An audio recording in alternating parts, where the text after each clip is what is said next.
BBC Three Counties Radio. It's Monday. It's 3 minutes past 6. Oh, I'm excited to be back. Well, no, hang on, that sounded disappointing. No, I am, in some ways. In some ways, I am. Lots coming up in the show. As always, it would be good to get your opinion on them, please. Some of the things we're talking about include a High Court judge is calling for a change in the law after two women who forced a girl to marry in Luton escaped prosecution.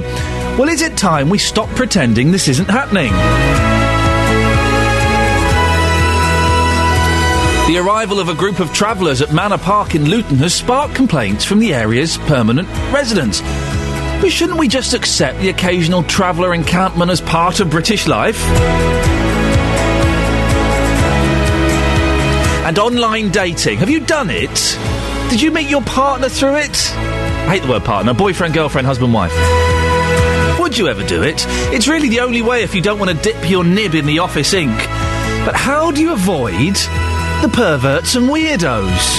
Because that's who mainly uses it, isn't it? Lots of ways to get in touch. Facebook.com/BBC 3CR. You can send me a text, 81333. Start your text 3CR. Or give me a phone call, 08459 455 555. Across beds, hearts and bucks. This is BBC Three Counties Radio. A High Court judge is calling for a change in the law after two women who forced a girl to marry in Luton escaped prosecution. The current rules don't allow the police to pursue a civil case against the teenager's mother and aunt who breached a protection order designed to stop her travelling abroad or marrying. The judge says the case serves to highlight weaknesses in current legislation. Well, Dr. Nazia Khanum is a researcher, activist and campaigner on forced marriage and violence against women and joins me now. Good morning, Nazia. Good morning to you. What's your reaction to this? Are you surprised? I'm not really surprised because quite a lot of people don't take the protection order seriously, you see. And that's why the breaches happen.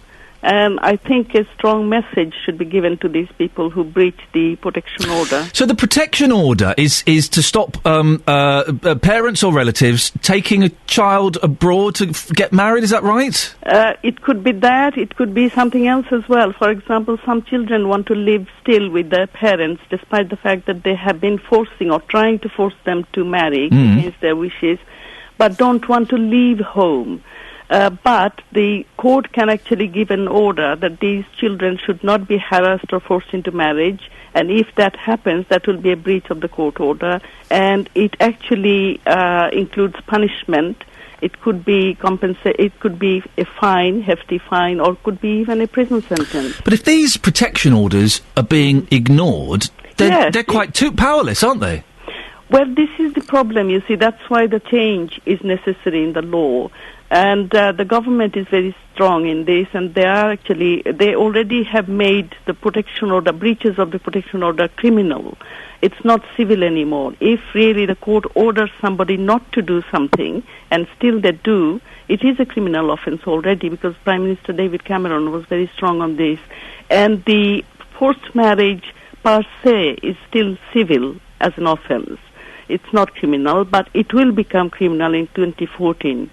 How common are forced marriages in the three counties, Nazia? Is it worse here than in other parts of the country? I wouldn't say it is worse, because in some other places it is quite widespread. For example, if you look at the research report which was published in 2009, it actually said that between 5,000 and 8,000 cases are reported to various agencies and voluntary sector in England alone annually, and most of these forced marriage cases are never reported, so it's a tip of the iceberg. So 5,000 to 8,000 per year, England alone, is a serious matter. But Luton obviously is a place where quite a lot of traditional families live. And as a result, probably a kind of patriarchy and forced marriage, which go together often, happens. And my estimate still is that between 200 to 300 cases do take place here. What support is available locally for girls who are being forced to marry against their will? There is a dedicated service based at Luton All Women's Centre, and that is supported by the Ministry of Justice. And actually, a lady who goes to various schools and the colleges as well to raise awareness among staff, among young people, that they have a right to choose their partners, and it is a right they can exercise. And forced marriage is against the law of this country, so nobody should be forced into marriage against their wish. At least, a dedicated service does exist. And don't forget that the police has got a unit as well to support women and children, because people up to 18 years are called children. So it happens to not just girls, but boys as well. There will be some people who will... It will be difficult, isn't it, sometimes, to distinguish between a forced marriage or an arranged marriage, where some girls are given an option, but that isn't really an option. This is an interesting thing. Forced marriage obviously is, by definition you can say it is forced against the wish of the person, or one or both. But on the other hand, arranged marriage can be completely based on consent. And if it is based on consent, voluntary consent, without any force being applied, then it is fine, because if everybody is happy about an arranged marriage, then that's all right. But to draw a distinction as to at what point an arranged marriage becomes a forced marriage, it's very vague, because it can start as an arranged marriage, and then if somebody is not willing to accept that, then it becomes force, obviously. Ultimately, Nazia, the change, I would imagine, has to come from the community itself, doesn't it, rather than through legal enforcement? Absolutely, I agree. But it's a huge social change. It's a social reform, because for centuries, parents used to arrange marriages, and they used to think that a consultation with children may not be even necessary. But when that kind of thing is continued within community, then it is the responsibility of the community to change that, and that's why community engagement is so important. In my report in 2008, which was published in 2008 on Luton, I recommended that without community engagement, we can just sort of tinker with various legislation.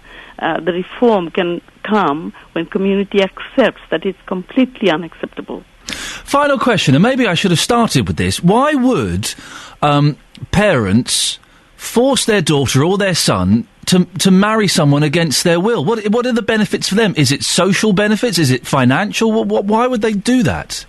Sometimes it's all of it, but there is also a fear that parents may lose control over their children because they want a kind of value which they should follow. And when they don't follow that value and honor code, because family honor is very strong in the minds of various traditional families, and if they breach that by becoming westernized, which they think is not going to be in conformity with the values of the family, then they force their children into that. And sometimes even disabled young people can be forced into marriage, because disabled people may not consent, fully understanding what family, what marriage entails, and also sometimes correcting sexuality by marriage. Right.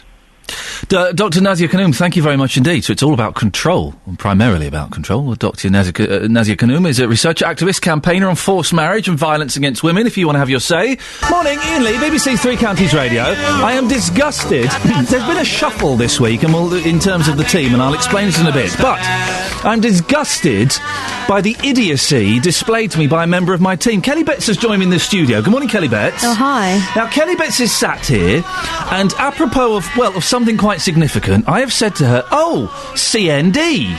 And you've said, what does CND mean? Yes. You've gone through a variety of various different things it could mean, many of them quite offensive, I have to say. Quite offensive. And you have no idea why I've said CND to you, do you? Can't not die. You can. You are... Capital... No dog? You're like one of those people that wears a Ramones T-shirt and doesn't know that the Ramones are a band. They're a band? Someone could have told me. You It was really... a soap. You have no idea, do you? What, CND? No. No. Okay. Are you going to tell me? No, I'm tempted not to. Despite the fact that you are wearing some CND merchandise. What? No, I'm not. No, I'm not. She really is. Don't tell her. She really is this stupid. I still don't know what that is. You're wearing, bizarrely, on your bracelet, the CND logo. So I assumed that because you're wearing the CND logo on Isn't that the peace sign? Because you're wearing this... No, it's not. Because you're wearing the CND logo, I kind of assumed you were making a political statement by wearing that logo. I'm wearing the peace sign. It's not the peace sign. You know, like John Lennon? No, that's the peace sign, although that's actually victory. Yeah, Two fingers, so that's... this is the peace sign. No. Jeez. 08459 455 555. Could someone call in? You can go now. I don't want to. Could someone call in and tell Kelly Betts exactly what the CND logo is and what it means? She's wearing it. She hasn't got a clue. I could probably tell her. Don't! I do know what it is. All right. I'll let someone else do it.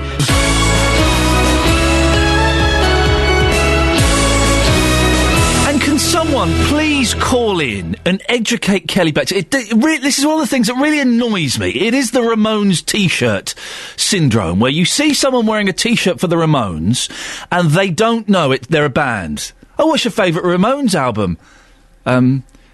Best of the Ramones? She's doing it. She's wearing a CND bracelet. She even showed me the bracelet because it's fraying at the end. That's her main concern. Not the state of the world. Not what we're doing to the atmosphere. It was the fact that her bracelet was fraying at the end. It's the CND logo. Please, dear listener, can someone call in and educate Kelly Betts? 08459 455 555. Oh, it faded just before the end. It faded just before the end. Apparently, he sings a naughty word at the end. Not naughty, it's Latin, but...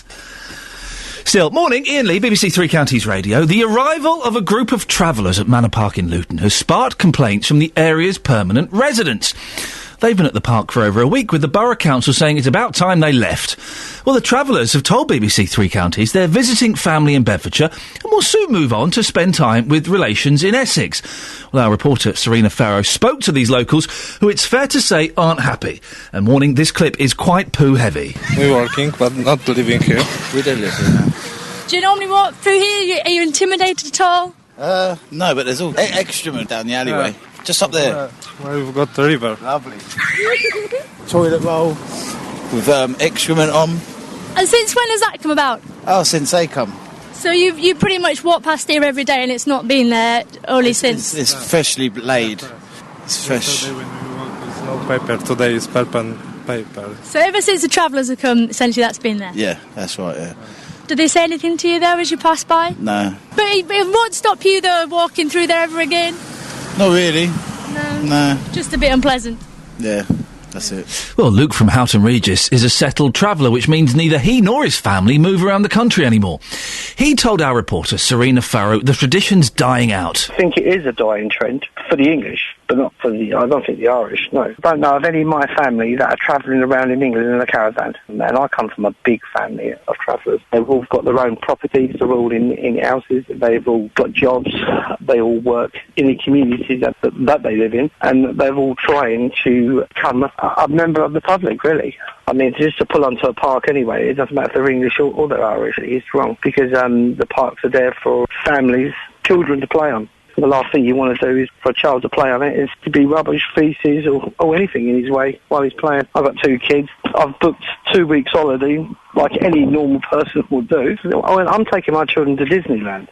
I will fly to the destination I'm going to, but I think that's English travellers down to the ground now. I mean, English travellers are starting to adapt to another way of living, and this is the way of living. They've adapted around, the normal life, really, of any other person. I think the Irish need to do exactly the same thing. They need to adapt. I can't see English travellers pulling onto there because they wouldn't pull onto a park. They would find, a different location to pull onto. Probably a bit more discreet. Yeah, exactly what it is. And I mean, if they did it's usually for a wedding or funeral, to be truthful. Stay there, and then obviously when it's all over, leave it as they found it, really.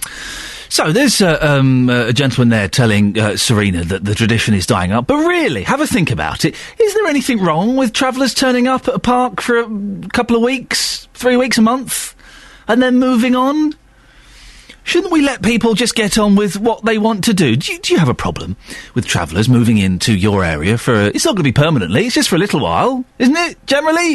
08459 455 555. What's so wrong about travellers moving on to your park or a little bit of Greenland, just for a little while? 08459 455 555. Now, the show this week might sound a little bit different. I say different, I mean not as good. The reason is producer Tara has gone away on holiday. Shameful. I didn't give permission for this, but it's happened. So, today we're being produced by none other than Catherine Boll from the News. Hey! Hey!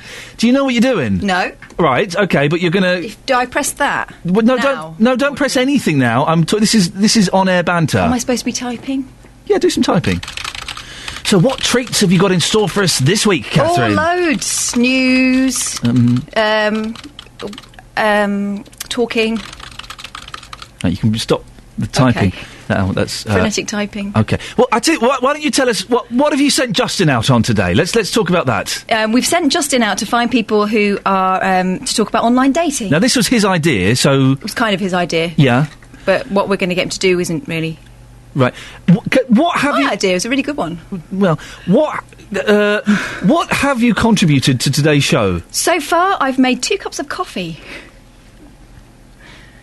And content-wise? I did write some cues. Okay. You wrote the joke about dipping your ink in, your pen in the office ink, didn't you? Yeah, and the warning that the clip that we were about to play was quite poo-heavy. When is Tara back? 2 weeks.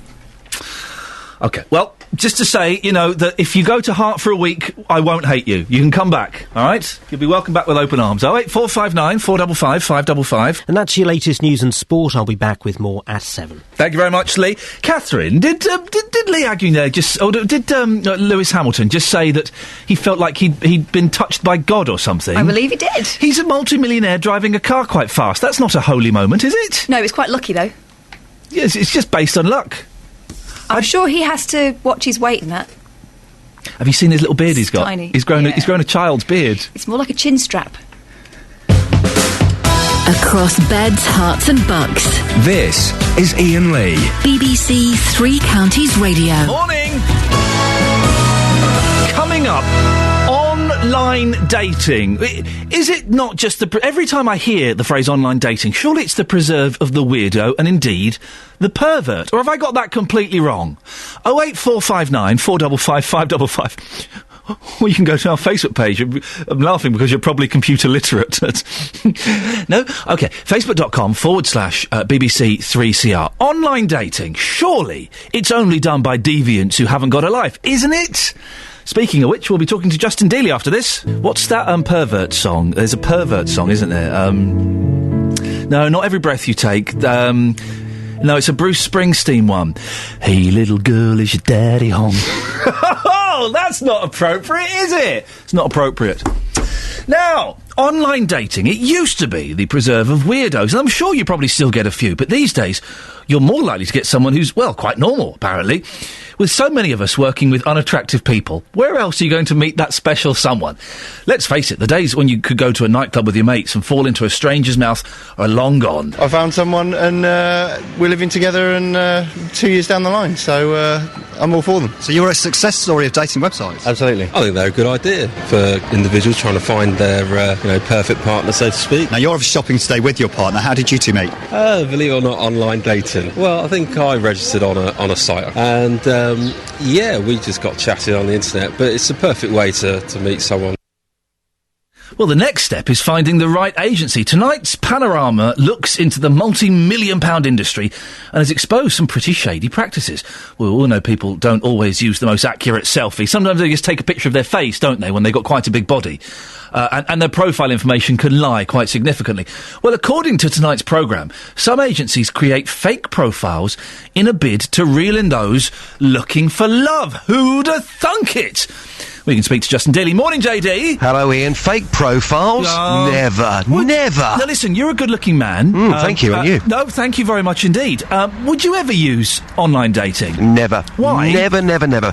Because I like to try before I buy. Now, I don't... I don't know if you can say that, but No, yes. I think you can, because Explain. I don't even buy clothes online. Because when I walk into a shop, I like to pick up that shirt from the rail. I like to look at it. That, to me, You like to has got stroke it, personality. you like to Yes. finger that shirt before you slip into it. Exactly. Right. Exactly my point. I'll take it to the dressing room. If we get on, I will then take it to the counter and I'll buy it. I can't do that online, so what's going to happen is I'm going to be stuck with somebody who I don't like. I'll be completely honest with you, Ian. On Saturday, a lady asked me out. Now, as a single man, she was an attractive lady, but the personality didn't exactly match, so I didn't go out with that person. Online dating, you're going to get an online personality, and that's completely different to the reality. But the thing with online dating, it's all algorithms, it's all ticking boxes, so that you should, in theory, meet the perfect person. In theory, yes, but again, the reality,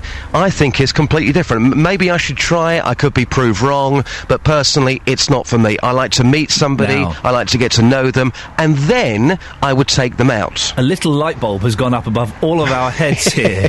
We should totally create a Justin Dealey profile on a dating website, and let's see what hot totty comes your way. Well, they may look hot online, and you made the point here about selfies. Personally, as you know, Ian, I'm not really a fan of the selfie photograph, so you could be finding somebody face to face who you don't like. But for that, I'm laughing hysterically because Justin Dealey's phone is full of the selfies. If he wants to take a picture of anything at work, he has to delete some of his selfies to free up some memory. That's not the truth, and you know You've it. been talking to people, haven't you, Justin?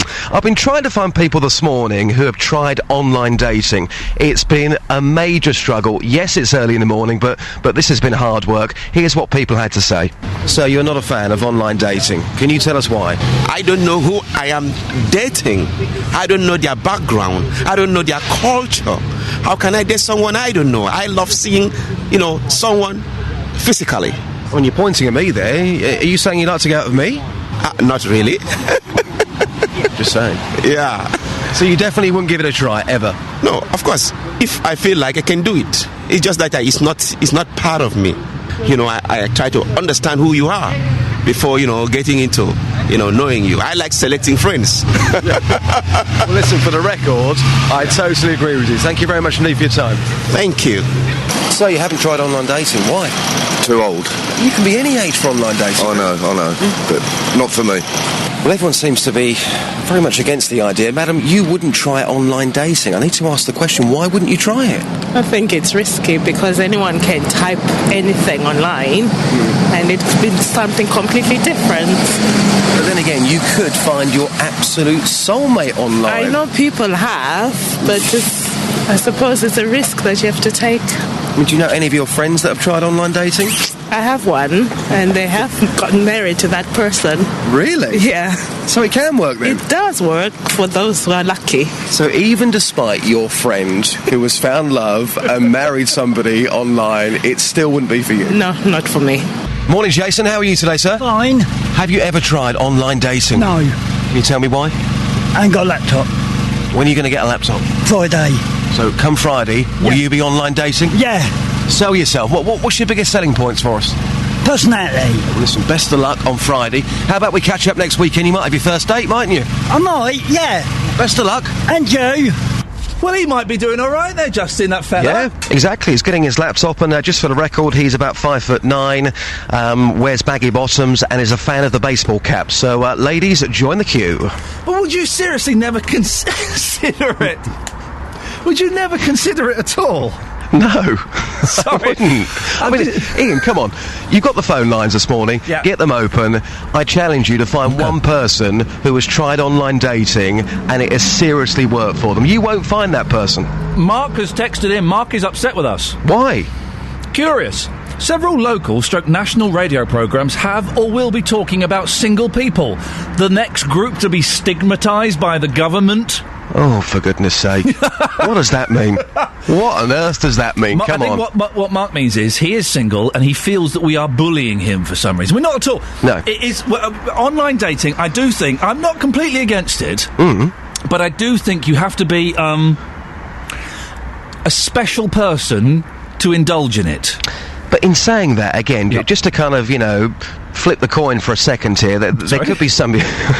You flip your coin, yes. I'm going to flip it right now. Yeah. There could be somebody who, for example, I don't know, if you're a man and you're working in a garage and you're surrounded by men and you're looking for a lady, that's not the place to find love. So, and if you don't go out that often, by the way, 3 guys down my local garage on Friday certainly liked you, Ian. But what I would say, they're not going to be surrounded by women all day. So if they're looking for love and they're looking for a lady, they're not going to find it at work. They might not go out that often. They could have to go online, and when they go online, they could actually find their true soulmate. You never know; it could happen. Those mechanics often meet women when they come in and they fleece them. So it is possible to find love in a garage. I don't know. Justin Dealey, thank you very much indeed. Well, what do you think? Are we being a bit harsh on the online data?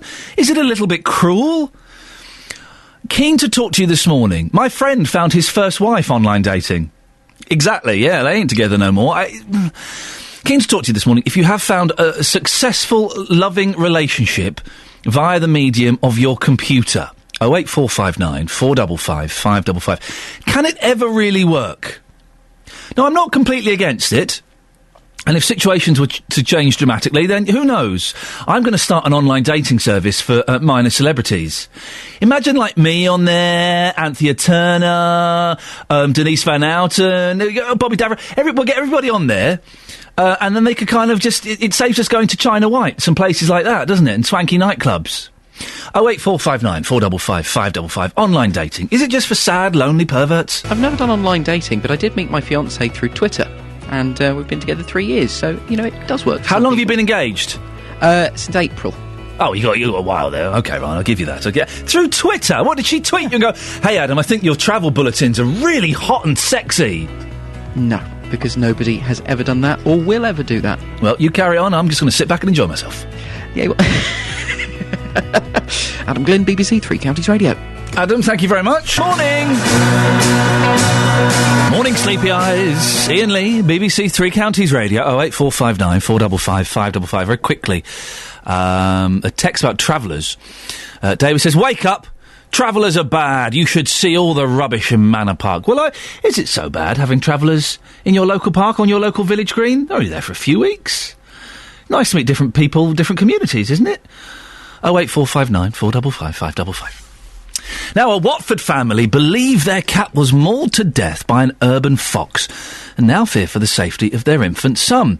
Elzbieta Gottwald from Watford saw a fox nearby on the day their 8-year-old cat, Sweetie, disappeared. Her husband found the remains of the cat in their garden the following morning. Well, we can speak to Elzbieta now. Good morning, Elzbieta.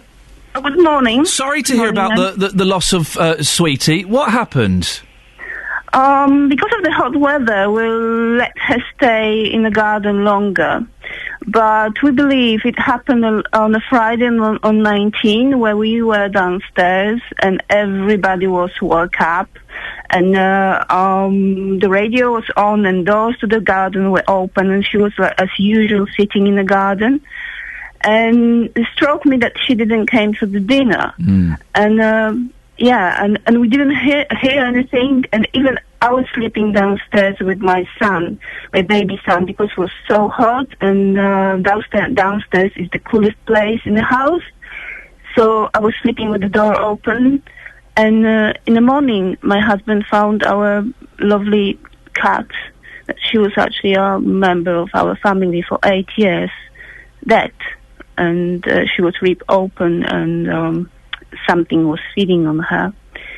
So we took her remains to the vet, and a few people checked on her, and they said she was definitely killed by a fox.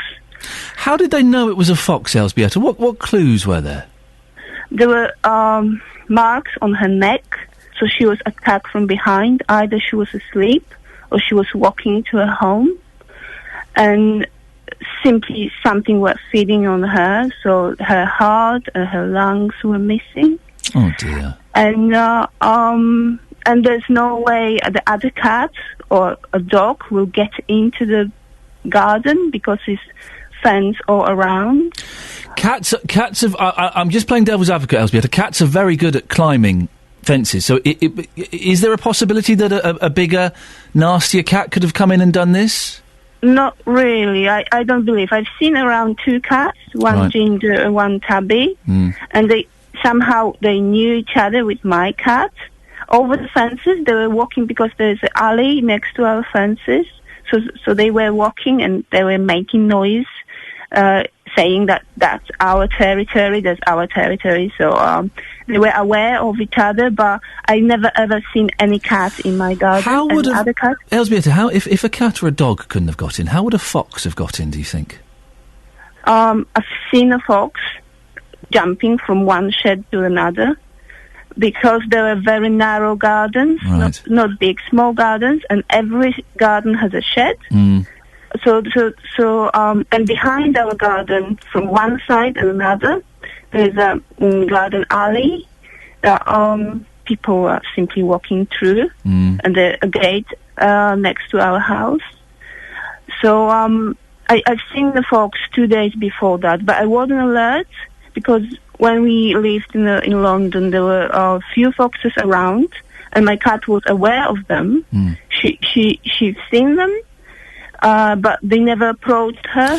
Well, there are some people, because I've been looking at this online, and there are some people, Elzbieta, who would argue that actually foxes they don't attack cats. I know. What would you say to those people? I did believe that. That's why I wasn't really aware I wasn't alert when I've seen the fox, because they're saying that the foxes and cats are similar size and weight, and because the foxes are lonely hunters, they wouldn't risk to approach a cat because they can be hurt, because cats, obviously, they're fighting quite a lot. But I did believe that till the 19th of. Elzbieta, I am a cat owner. My little girl has been part of my family for 12 years. I will be devastated when she goes. Just try and describe what effect losing Sweetie has had on you and your family. The first, we didn't believe. I mean, we still kind of feel like she will be back. One moment she will be back, and now I was crying all day. I couldn't come to my. I mean, I have a little son, but I kind of felt like I'm losing my Malbus simply, and my husband, when he found her, he was screaming because he couldn't believe that's her. He ran upstairs to me, hoping that she's sitting next to us in a room, and she wasn't. So it is like losing a member of family. Yeah. Because she was with us for 8 years. She brought her here. We didn't introduce her to the garden for a few weeks. Then, step by step, we introduced her to the new garden, new surroundings, and she was walking around. And a few months ago, she definitely stayed in the garden. She marked her territory, and she was safe. She was sleeping in the garden, and she didn't really show signs that she isn't safe in the garden. Okay, Elzbieta, we have to end it there because we're out of time. I'm very sorry for your loss. There'll be some people at home smirking about this because they don't get it. There might be some people here at the BBC smirking about it because they don't get it. Well, shame on those people, because I've got a little cat, and I will be absolutely devastated if anything happened to her. Elzbieta, thank you very much for sharing your story.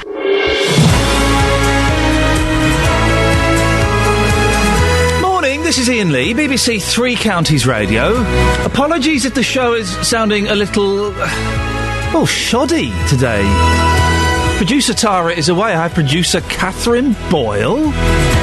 From news to producing, well, let's see how she copes this week, shall we? Lots coming up on the show this morning, including we may have a little chat about those lad mags that Lee was talking about as well. Would you like to see lads mags taken off the shelves in news agents and supermarkets and Smiths and places like that? I think I probably would. Some of those front covers on lab mags, when I was growing up in the 80s, you had to look in bushes to find those images. Do you know what I mean? You really yet a struggle to find that stuff. No, it's pretty much everywhere. We'll talk about that. Other issues as well include a High Court judge is calling for a change in the law after 2 women who forced a girl to marry in Luton escaped prosecution. Is it time we stop pretending this isn't happening? The arrival of a group of travellers at Manor Park in Luton has sparked complaints from the area's permanent residents. But shouldn't we just accept the occasional traveller encampment as part of British life? And online dating. Is it really the only way to find a partner for some people? Surely it's just to preserve of perverts and weirdos. That and Lads Mags. And more, no doubt. Facebook.com/BBC 3CR. You can send me a text, 81333. Start your text 3CR. Or you can give us a call, 08459 455 555. Across beds, hearts and bucks. This is BBC Three Counties Radio. There are calls for a change in the law after 2 women who forced a girl to marry in Luton escaped prosecution. Current legislation doesn't allow the police to pursue a civil case against the teenager's mother and aunt who breached a protection order designed to stop the girl travelling abroad or marrying. The judge says the case serves to highlight weaknesses in current legislation. Well, earlier on we heard from Dr Nazia Kanoum, who runs a Luton-based consultancy on equality and diversity and has done research on forced marriages. Well, some children want to live still with their parents despite the fact that they have been forcing or trying to force them to marry against their wishes, but don't want to leave home. But the court can actually give an order that these children should not be harassed or forced into marriage, and if that happens, that will be a breach of the court order, and it actually includes punishment. It could be it could be a fine, hefty fine, or could be even a prison sentence. Well, that's how they're supposed to work, but it would appear that they don't. Joined now by Natasha Ratu. She's the operations manager for the charity Karma Nirvana, which runs a forced marriage helpline. Morning, Natasha. What's your reaction to this High Court ruling? Well, really, at Karma Nirvana, we're quite disappointed by the ruling. We really feel that it's been a missed opportunity to send out a really strong message on forced marriages. Forced marriage protection orders, they seem pretty toothless, don't they? Well, we've seen many being taken out. Just to mention, Karma Nirvana has a national helpline, and we receive on average around 6,500 calls every year from the UK alone from victims facing this very issue. And really, the law's been designed to be an accessible piece of legislation. Victims themselves can actually go to court and obtain an order, and relevant third parties like the police and local authority can obtain them on behalf of a victim. And that's what we've seen in this particular case. And really, the police should have been able to enforce this order for her, because that's how the law has been designed, and we're quite disappointed that didn't happen in this case. Do you think the judge is sending out the wrong message, then, about how seriously the law takes forced marriages? Well, I think he sent out a very clear message. You know, you have 2 people here that have forced a person into marriage, and you haven't seen any strong ramifications as a result of that. And I think that in itself sends out a very strong message that there's some level of acceptability or on some level that really this isn't punished effectively. There is legislation, isn't there, Natasha, coming in place soon to crack down on forced marriages. What do you know about that? Yes, there is new legislation. We're hoping that by March next year we should see that forced marriages are criminalised, so they're against the law. And also, because forced marriage protection orders are a civil remedy, so it's an injunction dealt with in a civil court. And currently, the breach of that isn't a criminal offence, but when this new law comes in, the breach of orders will be a criminal offence and will be dealt with in the criminal court rather than the civil court. What are women, I know it happens to some young men as well, but what are they supposed to do if they are being forced to marry? I mean, where can they go for help? If the courts won't help them, what can they do? There are so many things they can do for help, and the sad thing is it's just that many victims don't know about the help out there. Really, it's up to the victim, it's up to them as to what they want to do. And at Karma Nirvana, as I mentioned, we have a national helpline, and we support people to help them make decisions about what it is they want to do. We can help them to leave if that's what they want to do. If they want to stay, we can help them in relation to staying safe. there's many things they can do. Throughout the UK, we have fantastic refuges where they can go to stay safe from these dangerous situations, because what we have to remember is when a person is forced to marry, they will experience multiple rape, they will experience abuse, and it's these sorts of things that they need to be protected from. Why would, if a young girl is being threatened and coerced into a marriage she's not happy with, why would they want to stay with that family? It's really tough. What we have to remember is that when a victim is proposed with this marriage, they're proposed by the very people that have brought them up, that that they've spent their whole childhood with, and very often they don't actually know that they have an option or a choice to leave. And it's the toughest decision that a victim has to make. On one hand, do I leave my whole identity? Do I leave my family? Or do I marry this person that they want me to marry and then keep all of that? So it's a really tough decision for them to make. But ultimately, it's got to be a choice that the victim makes for them. And I think that they have to know about the options that are available, because very often they don't actually know that there are options for them to leave. So they think the only option is to go ahead with marriage. Ultimately, Natasha, we can legislate and change laws and all those kinds of things, but the change needs to come from within the communities, doesn't it?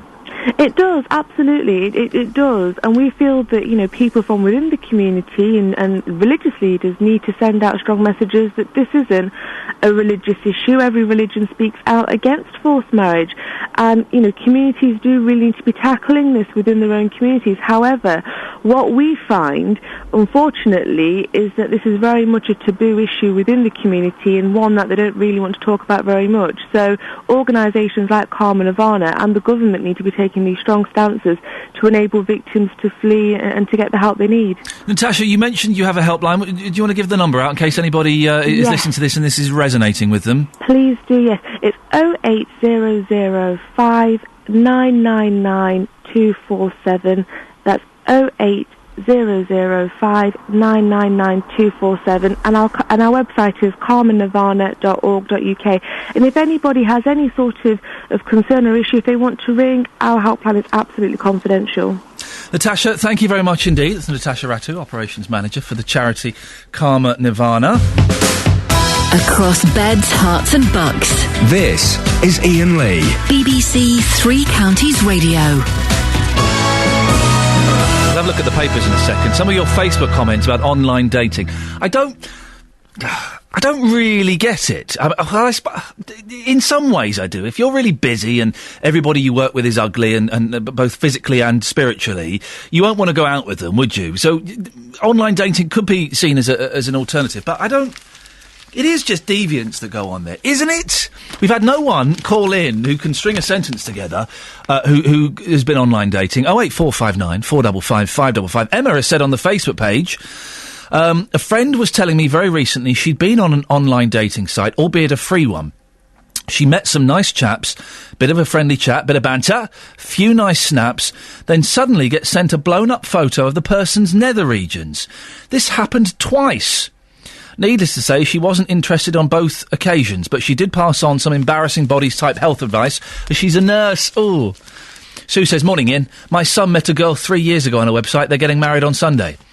And Annie says, I'm in a wonderful new relationship with my new partner, Zohu. We've been together nearly 8 months and moved in together last month with plans for the future. Be safe, be choosy, but don't be scared of online dating. Thank you very much. I do think it's a little bit... It does concern me. Diane in Milton Keynes has emailed him. I was widowed at the age of 49 and ended up browsing an online site just looking for some new friends. I found a profile I liked and it said that the person was 0 miles away from me. So I contacted him just to chat as friends. It turned out he lived literally round the corner in our village, having moved in a few months before from London. We've now been happily married for 2 years, so I would recommend online dating any time. Well, that's okay. I'm still not convinced.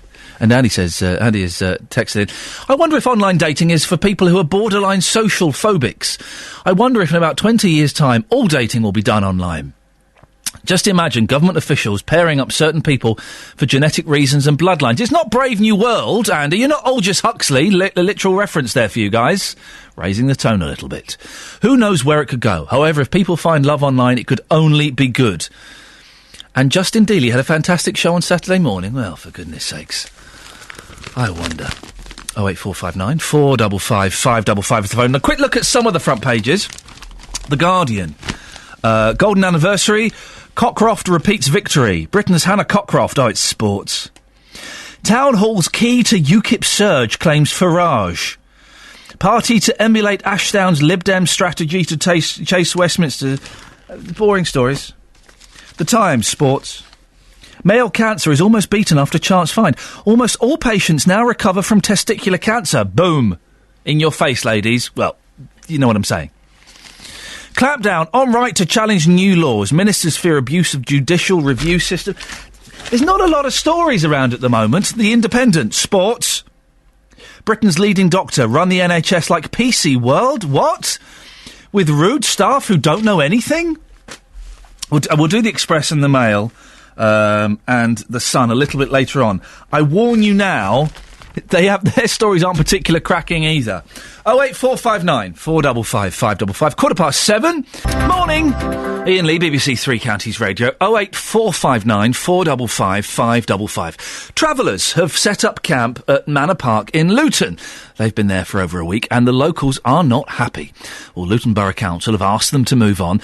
The travellers say they're here for a family gathering and will soon be off to Essex. Traveller spokesperson Cliff Cadona has lived in Bedfordshire and has been asked to move on several times. He joins me now. Morning, Cliff. Good morning. Cliff, is it upsetting when you've been kicked off in the past? Yeah. Why? Because, travellers have always had a traditional thing of moving around the country this time of year. It's holiday time.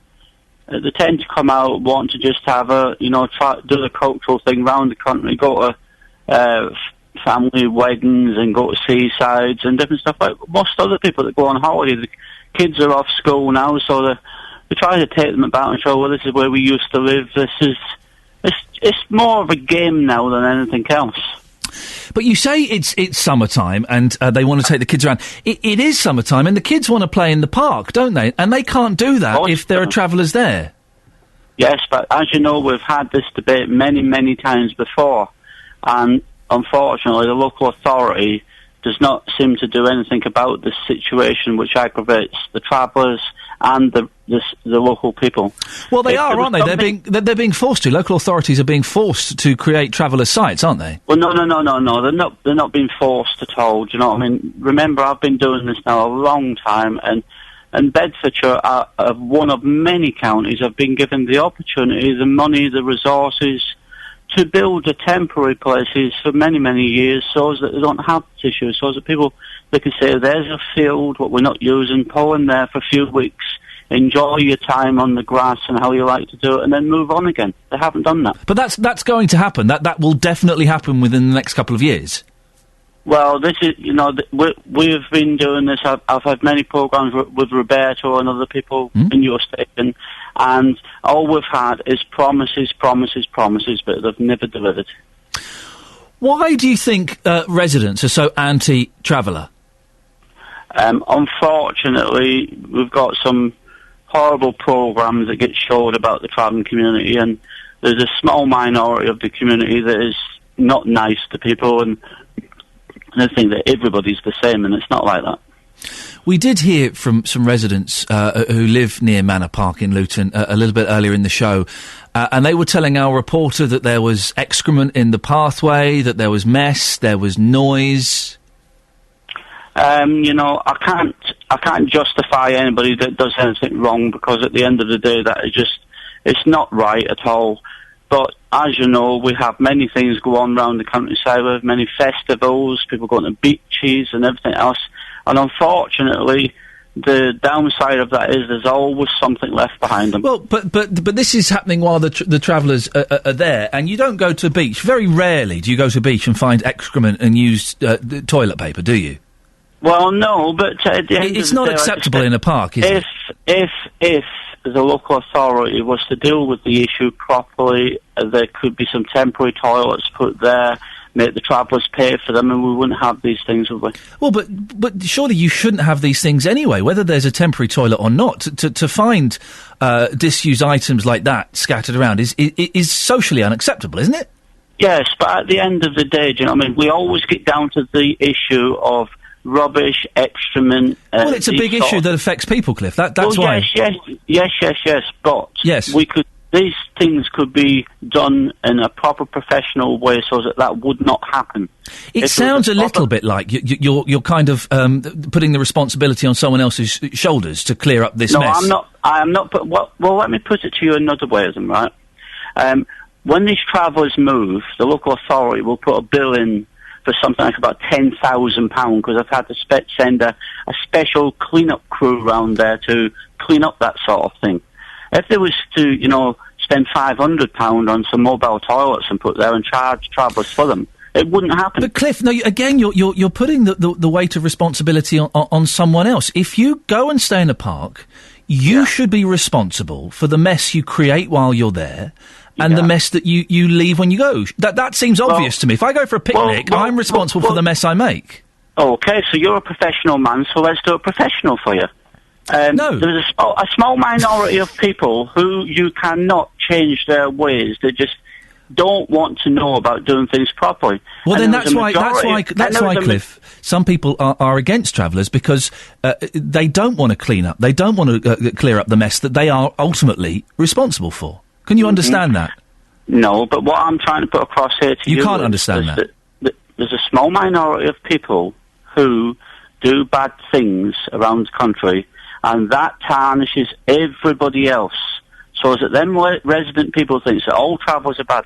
Remember, in your area where you're living, you have thousands and thousands of gypsies and travellers who live in their own houses, their own yards, pay the taxes, use their toilets, do not put... But we're talking specifically about the ones who are moving into parks and are creating a mess there. You're saying it should be the council's responsibility to give them toilet facilities so they don't make a mess.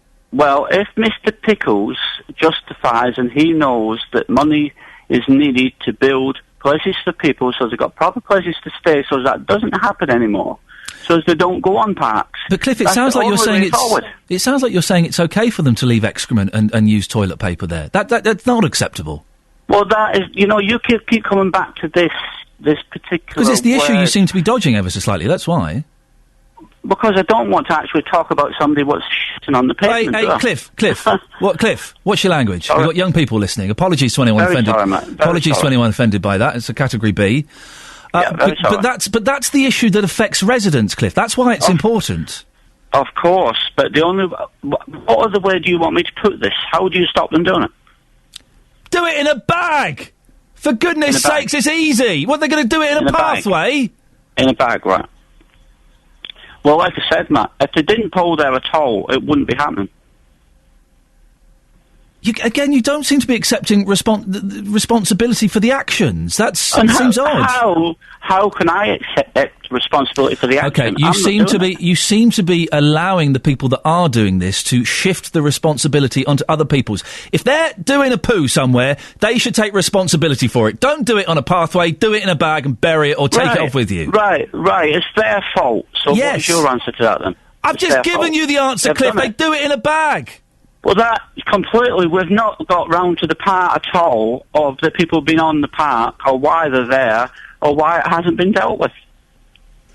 Cliff, stay there. Fred's in Luton. Morning, Fred. Do you want to speak to Cliff, do you? I want to speak to you about Cliff.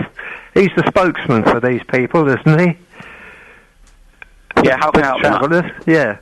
And he's putting the onus now on the local taxpayer. No. Yes, you are. You want the council to put toilets out for you when you go on a site. Well, who's doing that? The local council? That's down to the local flipping taxpayer. Let me...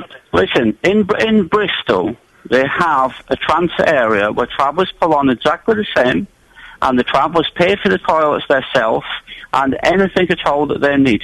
They'll do the same any part of the country if the local authority works with the travellers. Oh, well, you don't pay any taxes, do you? Yes, mate, we pay all our taxes like everybody else. Of course. To which authority do you pay local tax then? Can I just tell you something? You have a lot of travellers live in your area, in the Bedfordshire area, and lots of them people pay their taxes, and it's very insulting to say all the time that they don't. Every traveller that lives on any trailer site, anywhere that you can see one or you know where there's one, they pay their poll tax, and they pay their rent, their electricity, their water to live on them sites, and a hefty rent to the local authority. Nobody lives anywhere for nothing anywhere. Fred, why do you think local residents are often against travellers? Is it racism? Is it what is it, Fred? Well, it's. I think it's. They bring the local areas down. In what way? In what way? They're not there for that long. Surely it's okay for them to come and move there for a few weeks, isn't it? No, they're not there for that long. It's what they leave behind as well. Cheerio. Oh, well, Fred bailed out halfway through there. Cliff, I don't quite know what happened there, but that is the perception, isn't it, Cliff? That people do leave a mess. That they are unruly. That is the perception. That is right. But the bigger perception is, and the thing that's not told to people at all, and that is good, law-abiding citizens of the travelling community do pay their taxes and their dues to society. What would you like? Shame for them to be tarnished. What would you like to see done, Cliff, to improve the lot of the traveller? I would actually like to see each local authority take a step like Bristol done and make a nice transit area for travellers in the summertime, so as when they come to the area, there's somewhere legal and legit for them to stay, where everybody's not upset by it. Cliff, thank you very much for joining us this morning. Excuse me, got a frog in my throat. That's Cliff Cadona, who is a traveller spokesperson and has lived in Bedfordshire. Well, what do you think? Again, apologies for the odd swear word that might have popped out there. It was a full and frank adult discussion, wasn't it? Wasn't it? And we did get kind of stuck on that point, but it does seem to me, you know, if I'm in the woods, if I'm out in the park and there's no toilet, yeah, I just think it's one thing you should take your own personal responsibility for, shouldn't you? What do you think, though? Is there anything wrong with having... If they behave well, they keep the noise down, they keep the dogs shut up and they clean up after them, is there anything wrong with travellers moving to your local park for a month? Or two? Is there anything wrong with that? Are we being a little bit racist by kind of saying, no, go on, not it, jog on, fellas, go on, off? 08459 455 555. Is there anything wrong with travellers moving into your area for a short stay? Call 08459 455 555. BBC Three Counties Radio. Well, the chat with Cliff Cadona from the traveller spokesperson has excited you slightly. It was an interesting debate. We kind of fell out over, over poo, really, which is it. By a strange coincidence, I've been falling out with my boys over that quite a lot this weekend, so it's an argument I've had a lot. What do you think? Is there anything wrong with allowing travellers to move into a local park or a local field for a few weeks? Is there anything wrong with that? Really? 08459 455 555. Well, one person who may have a problem with that is James Stevens. Good morning, James. Good morning. Tell us why this story in Luton is ringing home to you. Well, I'm a committee member of the Friends of Manor Park. Right, which is where the travellers have moved to. Yes, and yesterday we'd arranged at between 12 and 4 o'clock to have a teddy bears picnic for mothers and their young children, and in the park area. Ah. And consequently, because of the state, I walked through there on Saturday morning, and I had to watch where I was stepping because of the amount of mess on the pathway. Right, now explain, listen, I'm going to go and have a look at the park a bit later on this week. Explain how much of it is taken up by the traveller community at the moment. Most of the general park recreation area. There were 17 caravans on there when I walked through yesterday morning. That's quite significant. So I'm guessing you cancelled the event yesterday, did you? Well, we cancelled the event yesterday. We cancelled it on Saturday after I'd spoken to the chairman, and the chairman said he took his nephew, who comes from down in Essex, over to the swings on Friday, and as a result of his nephew being hit by travellers' children, he was forced to leave the park. Have you spoken? Did you go and speak to the travellers, James, and see if you could reach a compromise with them for the teddy bears picnic? I've got more sense than them to do that. What I did, I emailed two of my local elected representatives, council representatives. Yep. One, I had an email back saying he was unable to be contacted, but the other one didn't respond. Oh. When you say you have more sense than to go and speak to them, what do you mean by that?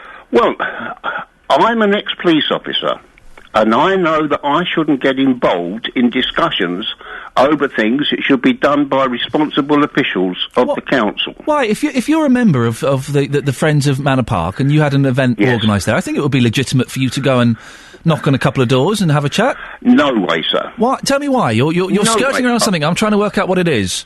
Well, I'm 82 and I walk with a stick, and I'm not going to be involved in any form of problems over this sort of matter with the person themselves. We've got an elected council who allow these travellers to come on our land. They can't go on the land in Harpenden. They can't go up in Houghton Regis. So why are they coming onto our parkland? And that is the reason. Now, your person you were speaking to was speaking about licensed pitches. Cliff Cadona, yes. Where people pay their rates and everything. Yep. These people pay nothing. You've got a number of people living all over the country that belong to the Caravan Club, that when they go away, they go and pay on pitches. James, these people don't pay anything. No, just to go back, James, are you trying to... I'm just trying to get to what you're hinting at. Are you saying that you were worried there might have been violence if you'd have gone and knocked on their doors? I was. And I wasn't going to get involved in any form of confrontation. What makes you think there would have been violence or aggressive confrontation? My personal history. Tell us more. And I needn't go more into that because I know the fact that I'm not a person over my previous employment to get involved in confrontation. Well, what does that mean? That you're the one that you're worried that you would have got violent? I'm worried that I would have got assaulted. Right. And, so you've had. And I'm a 24/7 carer for my wife. Yes. And if I'd been assaulted and I'd finished up in hospital, who's going to look after my wife? Is she going to finish up in hospital? But so are you saying, James, to look at, Ian. James, are you saying that in the past you have been assaulted by travellers? No, in the past I've stopped people being assaulted by travellers. So you're a police officer? I was an ex-police officer, yes. Okay. So you've seen violence come from travellers, but we're never going to get peace, are we? If we don't talk to each other and try and understand what's going on. We won't get peace because Luton once had a travellers officer. Okay. And Luton, with their cost cuts, stopped that. They also stopped the parks officers. So consequently, these people go from one place to another place. Responsible caravanners have got their own toilets that they empty and dispose of in appropriate places. James, we have to end it there. It's James Stevens who had to cancel an event at Manor Park in Luton because of the situation with the travellers. We need to go. Don't we need to knock on a few doors and just say hello? What's going on? Hey, come on. What's going on? Would there be violence? I don't know. 08459 455 555. Andrew's in Hatfield. Morning, Andrew. Good morning. Andrew, what's your take on this? Well, the caller's just in his final comment made the point I was going to make. Really, that in the years gone by when my children were young, we had touring caravans and we had wind camping, and we had chemical toilets, and we just properly. Why can't they? It's the obvious, isn't it? Why haven't they got toilets in their caravans? I don't know. I mean, the Cliff Cadona, the traveller spokesperson, seemed to suggest that they didn't, and they wanted the council to provide toilets that they would then pay for. Yes, it does strike me as a little bit odd that they don't have toilets in their caravan. I think that requires a little bit more investigation to find out if that's true. I would have liked to ask him that, what's wrong with using a toilet? I don't understand how they're not provided. Everyone has to go. So it's an obvious, your caravan's equipped with everything for touring, and one of the things you need is a toilet. Andrew, are we, by not wanting travellers near us, in our own backyard, metaphorically, in our squares and our villages, are we being a little bit racist, a little bit close-minded, do you think? I think it's down to your experience. I mean, as a taxi driver in Hatfield, I'm always wary if I get certain types of travellers and whether we're going to get paid or not, and whether we're going to get aggravation. Have you had aggravation in the past? Oh yeah, I've been paid, not been paid before.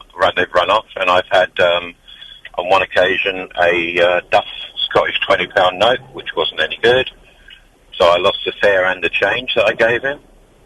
So you're always yeah, for sure. You ask any taxi driver that's been doing it for some years like I have, and there's certain groups of people that you're wary of about whether you're going to get paid, and that's one of them for sure. Andrew, thank you very much indeed. What do you think, dear listener? 08459 455 555. We can talk specifically about this campsite in Manor Park, if you want. If you've been there, if it's changed your behaviour, if you've not gone there as a result, if you've spoken to the travellers there, 08459 455 555. And also travellers in general. Why do we have a problem with travellers? Is there something about us?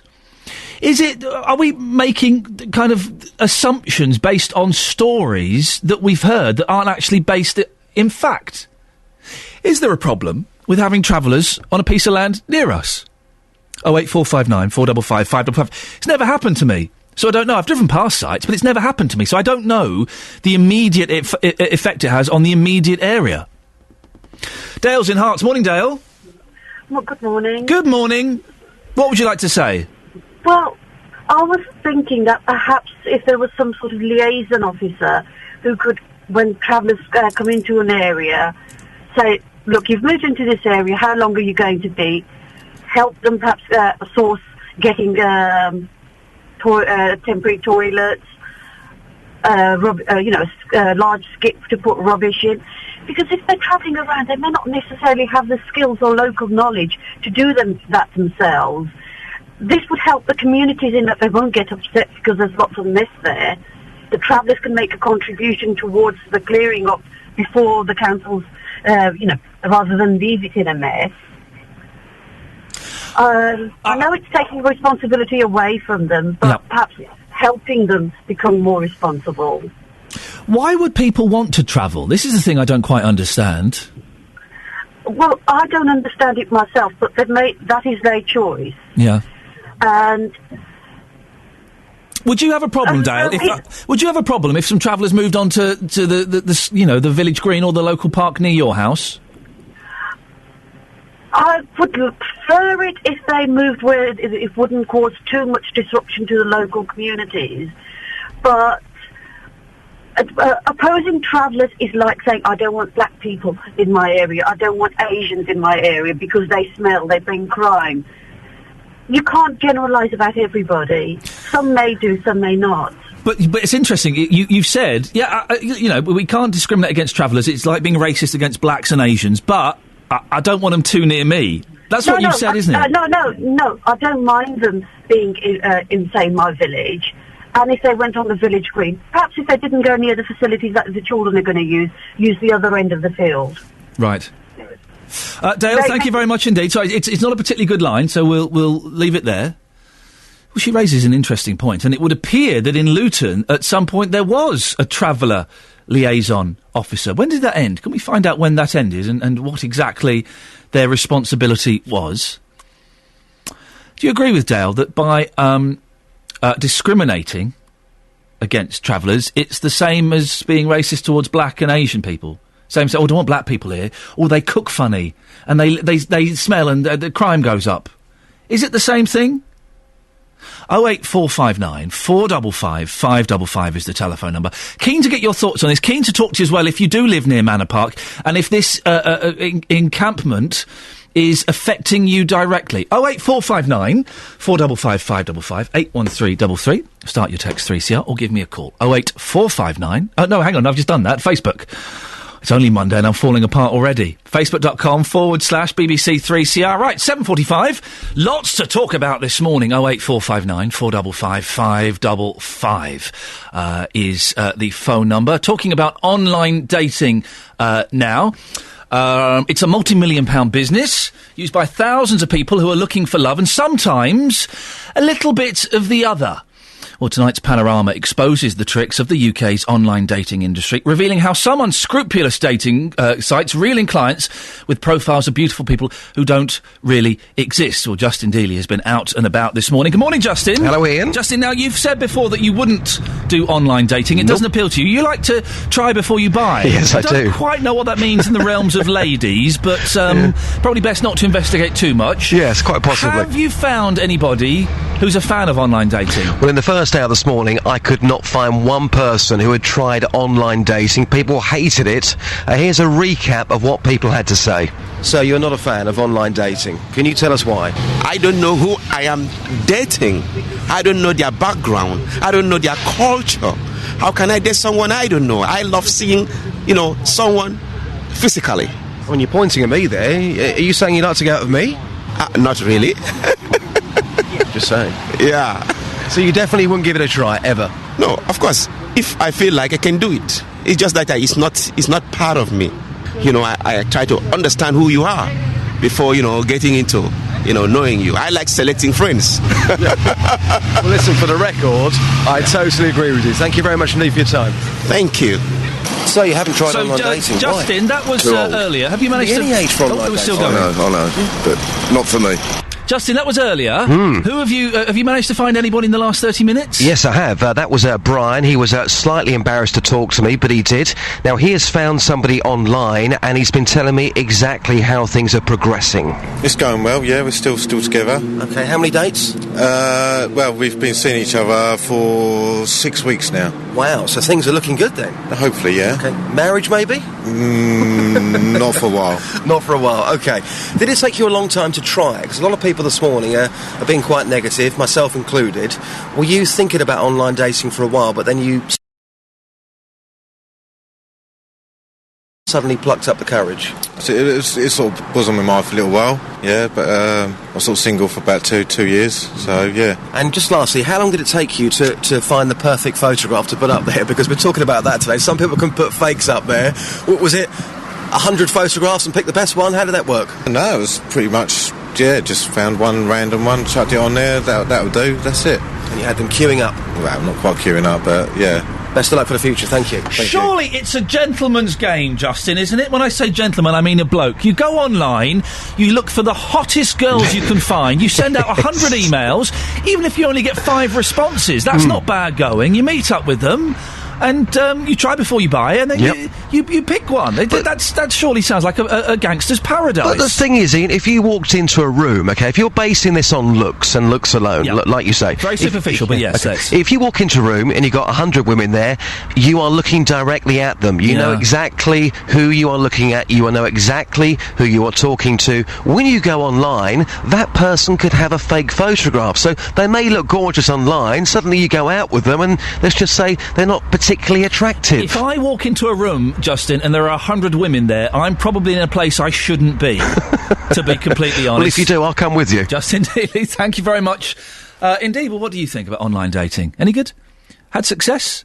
Or have you had a nightmare? Well, Maria is from Hitchin. She's been online dating for around 5 years, during which she's had her fair share of ups and downs. Maria, why did you turn to... By the way, I just have to say that's not your real name, but it's the name we're going to use. Why have you turned to online dating?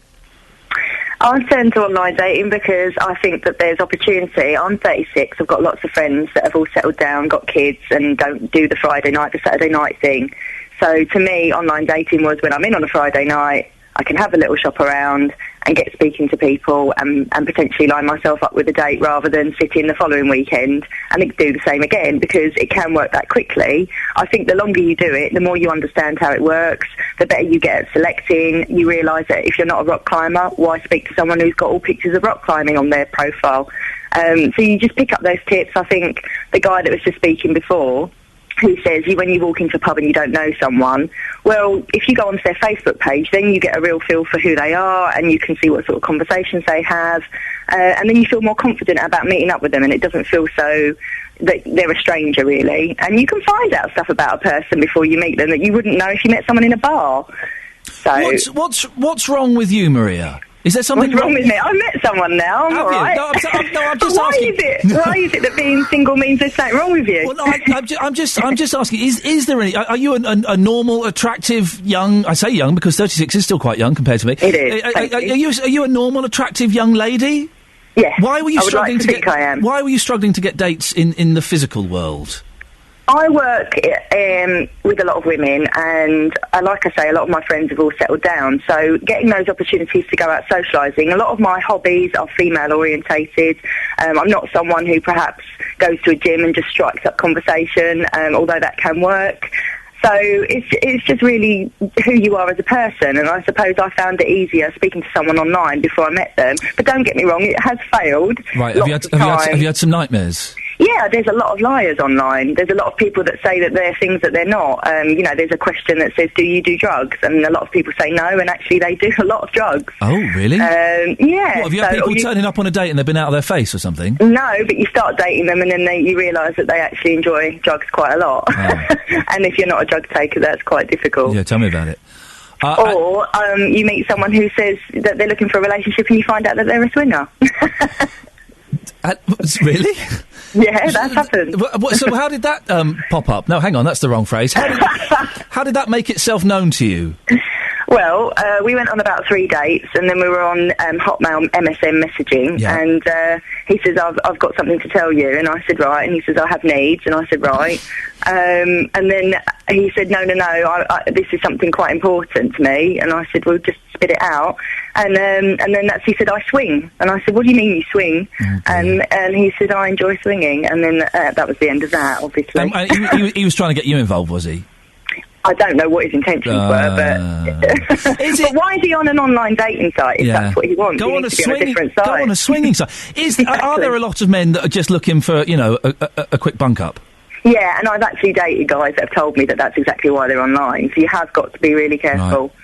Right. Yeah. But you say you found someone now. Is that through online dating? It was, yes. It was a Friday night. I had nothing to do, and I crawled back online. But actually, he's an absolute star, so it's working out really well, and I think maybe the fruits of my labour have paid off. What was so attractive about his profile that made you think, oh yeah, this one looks different?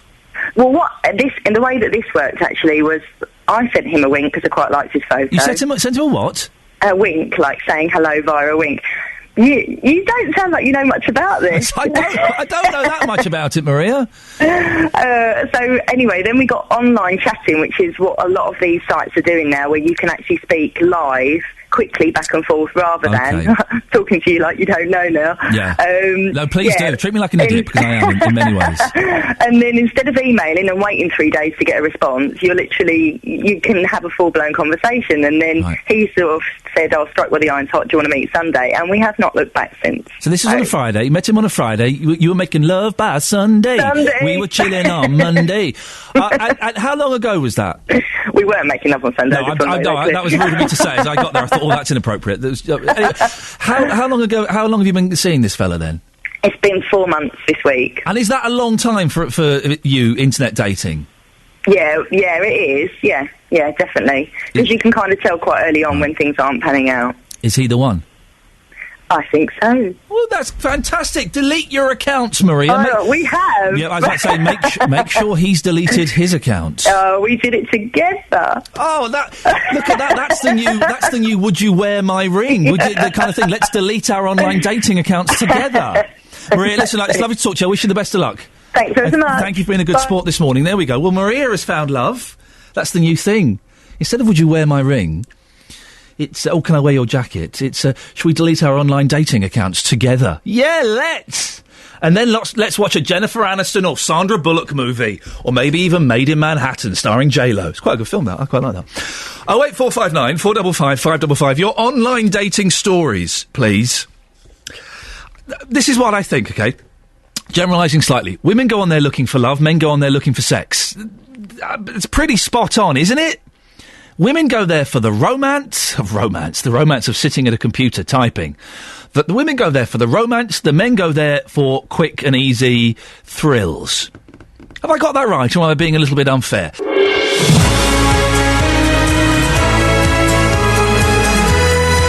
Thank you, Lee. BBC Three Counties Radio. It's Monday, and it's been a packed show. The phones are going mental. Lots to talk about. Coming up between now and JVS at 9. Oh, yes, he's back. I've seen him in the building. A High Court judge is calling for a change in the law after two women who forced a girl to marry in Luton escaped prosecution. Well, is it time we stop pretending this isn't happening? The arrival of a group of travellers at Manor Park in Luton has sparked complaints from the area's permanent residents. Well, should we just accept the occasional traveller encampment as part of a British way of life? Is there really anything wrong? Are we maybe just slightly jealous of their freedom? And online dating. It's really the only way if you don't want to dip your nib in the office ink. But how do you avoid the perverts and weirdos? Ironically, we got Justin Dealey talking about it, so... Facebook.com/BBC3CR. Lots of comments on there this morning. I'll have a little look through them in a bit. 81333. Start your text 3CR. Or, now isn't... Look, there are a couple of lines free. Now is an excellent time to give me a call. 08459 455 555. We tend to call you back as well, so don't think you'll be hanging around for ages paying the bill. Across beds, hearts and bucks. This is BBC Three Counties Radio. Lots of you getting very excited about the travellers, and we'll be talking about that all morning. 08459 455 555. Travellers have set up in Luton.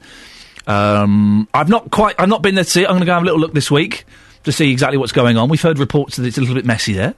But are we being offensive by not welcoming travellers? One caller earlier on said it was the same as racism. We were by saying we don't want travellers here because it'll just bring crime and smelly and weird food.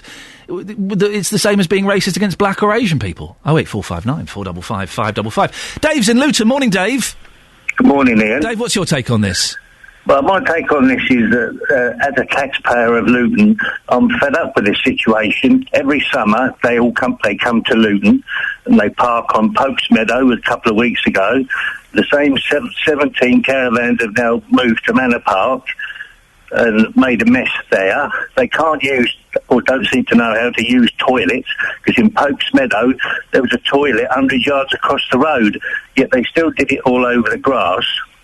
And now, I don't want to get too carried away down this thing again. It's the row I had with Cliff, the traveller spokesperson earlier. But is it human excrement or is it dogs doing it? No, it's humans. With little piles of... Dogs don't wipe their bums, do they? Sadly not. No, they don't. No. But Dave, these are human beings. They wouldn't be doing that, surely. Well, they do it, Ian. We've seen it so many times. They just do it. It's the way they are, I suppose. You've had a guy on and says that don't caravans have toilets in them. Well, most caravans I've been in have toilets in them, but these people just seem to want to do it on the grass. But another thing I'd like to pick you up on, yes, you had a chap down there from Manor Road, Mothers and Children's Group. The Friends of Manor Park, and he'd organised a teddy bears picnic at the weekend that he had to cancel because of the travellers. And you said to him, did you go and speak to them?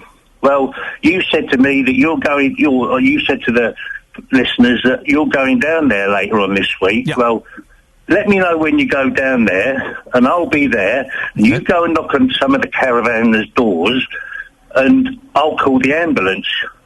I'll go and knock on some doors of the caravans. Of course I will. Well, be prepared. Be prepared for what, Dave? For the aggravation you're going to get when you do it. What aggravation do you think I'm going to get? You'll get verbal and maybe physical violence against you from these people because that's their attitude, that you're butting in on their lifestyle and scene, you see. Maybe they don't want to be disturbed. Yeah, well, they probably don't want to be disturbed, and that's what you'll be doing, won't you? Disturbing their lifestyle. Well, if someone knocked on my door with a microphone, they'd get short shrift. Well, and that's what you'll get, short shrift. Well, short shrift is different from physical violence that you claim that I'm going to get. You might be right, I don't know, but I'm going to go... I'll go down there and have a little knock on the door and... I think I'm more likely to be right than you are to get an intelligent conversation from them, anyway. Imagine we were talking about black people, Dave. Well, yeah, I don't see that racist thing at all. This isn't racist. This is just problem people that Luton get every summer because we've got an inept Labour council who don't do anything about it. Apparently, you can make a bylaw that stops travellers parking on this type of land. Dave, listen, we've got to move on because we're running out of time. Thank you. It will be fantastic this morning to hear from a traveller, if at all possible. If you are a traveller, and I will pop down there this week, I'll knock on the door. Yeah, of course. Say hello, see what's going on. If they, and I'll report it honestly. If I get told to jog on using indoor language, then I shall certainly let you know. What do you think? 08459 455 555 is the phone number. If you're a traveller, would love to speak to you this morning. Now, we're talking as well about forced marriage. The police have been told they can't prosecute two women who forced a teenage girl to marry in Luton. The girl's mother and aunt were taken to court for breaking a forced marriage protection order, which prevented the girl from travelling abroad or marrying. However, the police don't have the legal authority to take action in the civil court, one of the weaknesses in current legislation, according to the High Court judge presiding over the case. Well, Justin Dealey has been out in Luton getting your views and met this woman who doesn't wish to be named, who was forced into marriage in her teens. You had to do it. You had to go through it. Otherwise you were the ostracised person, the person who would be not accepted in the family, the community and stuff like that. And how did that make you feel as a person? I was so young at the time that obviously looking back now, it wasn't very nice. I wouldn't do it to my children. It shouldn't happen. And, but I think at the time a lot of people, like myself, were young, don't really know much different. Yeah. It's what the parents say that goes, and that's it. And I take it you're not with that person now? No. How did that end? Because if you're saying that you'd be stereotyped for not having that marriage, how did that marriage end for you? Because, again, you must have been stereotyped there. It ended very badly, actually, and I don't have much to do with my community because of it. And you just don't feel like you'll ever be accepted again because you've gone against the culture, you've gone against your country, you've gone against your people. I find it fascinating what you're saying. Just lastly, do you still know people this year even that are trying to be put into marriages that they clearly don't want to be involved in? Yes. Yeah, I do. And we're talking about one or two, or are we talking more than that? Probably one or two that I know of. And I actually try to advise them, but they say to me that, it's something they have to do and they can't go against family. So they're going to have a life full of unhappiness just because it's what their family want? Probably, yeah. A lot of them do stick with it and just stay unhappy. A lot of them don't. A lot of them have girlfriends on the side, boyfriends on the side. Violence goes on and stuff like that. It's a horrible thing, really. So it's never going to go away? I don't think so. Call 08459 455 555. BBC Three Counties Radio. We didn't do all of the newspapers earlier, so let's do the Express and the Mail. Do you hear that buzz? I've downgraded my phone to an old Nokia phone. All it does is receives phone calls and texts. It has the Snake app, and that's it. Doesn't do anything else because I'm on the internet way too much. So I've downgraded, but it means that if my phone goes, it sends out that weird signal. Anyway, the Express and the Mail seem to be having a competition to see who can give away the worst Prince George souvenir. Souvenirs. What film is that from? Souvenirs. It's not from that film. No. Souvenirs. It's Omar Sharif, isn't it? What film is it? It's Top Secret. Souvenirs. You've never seen it? With Val Kilmer. Oh, it's brilliant. It's a great film. So the Daily Express, free Prince George commemorative thimble for every reader. Worth $9.99. No, it's not. It's worth nothing because no one's going to pay $9.99 for a thimble. And the picture makes it look massive. That thimble could fit on Prince George's head. No, thimbles go on the fingers. And the Daily Mail, Prince George Worcester plate for every reader. They don't, at least they don't make up a value for it. Just whatever. The Daily Express, new pill to beat agony of arthritis. British scientists behind huge breakthrough that will end crippling pain suffered by millions. I bet it won't. The development of a cheap drug to cure crippling arthritis is coming soon. Is available next month. You can get it today.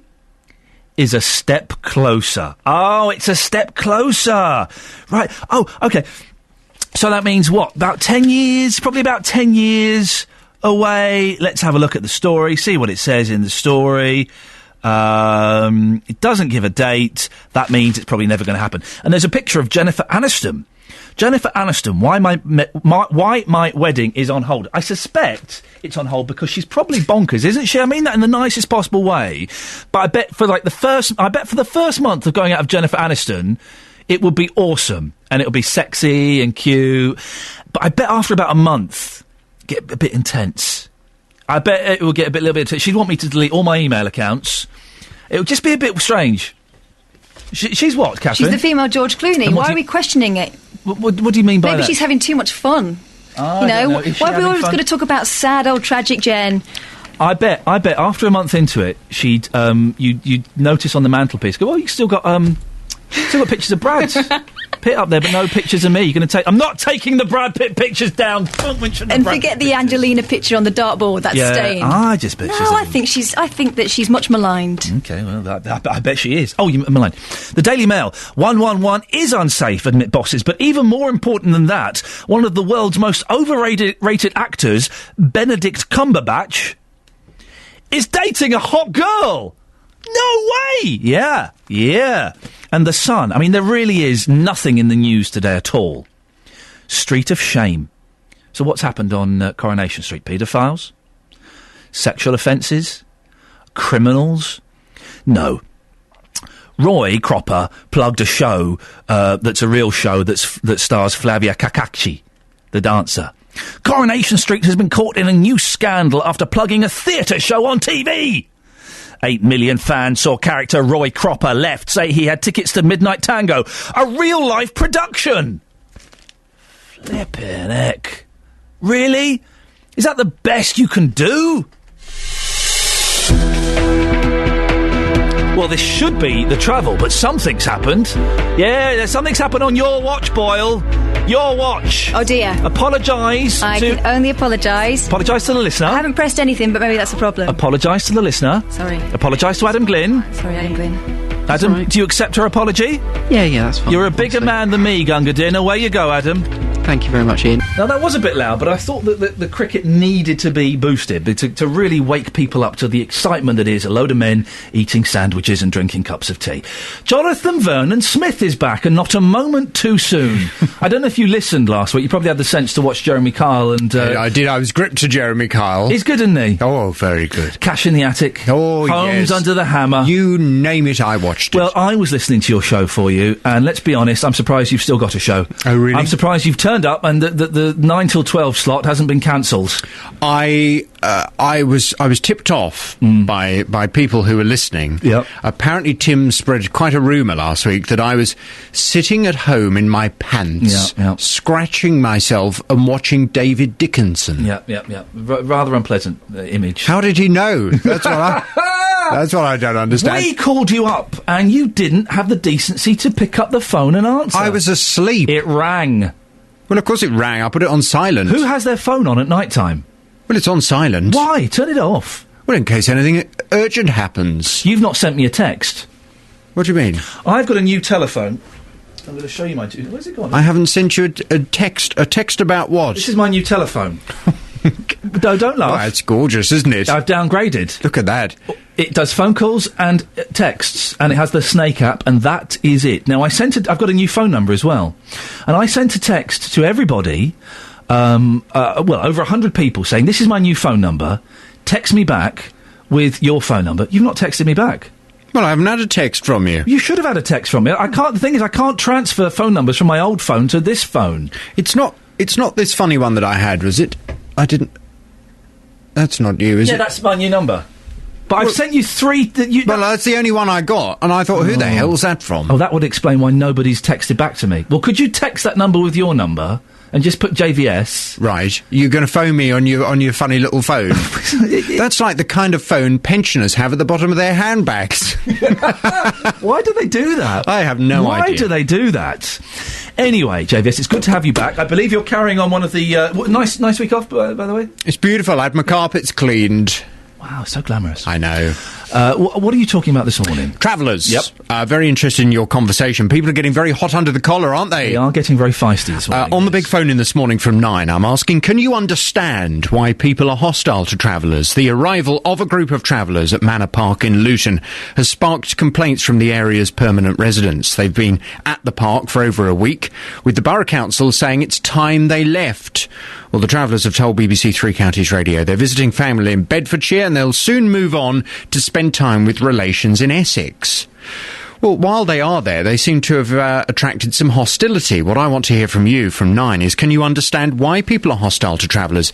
Is it warranted or is it very unfair? 08459 455 555. Your views on the big phone in this morning from 9. Poo. Sorry? We've had lots of discussions about poo this morning, so just to bear in mind, you know, that's... You're going to get lots of poo. Well, I've heard some poo talk, but surely, I mean, human beings wouldn't do that. This is what I thought. Do you want to go down there one day this week? What, down to Manor Park? Yeah. Yes, and if you want. Yeah, shall we go down there? Because I've had lots of people saying, don't go down there because it'll be violent. Well, they'll be violent, they'll be aggressive. Well, I don't know. I don't know. Maybe we should go down there and you can knock on a few doors and I'll watch. I'm just thinking...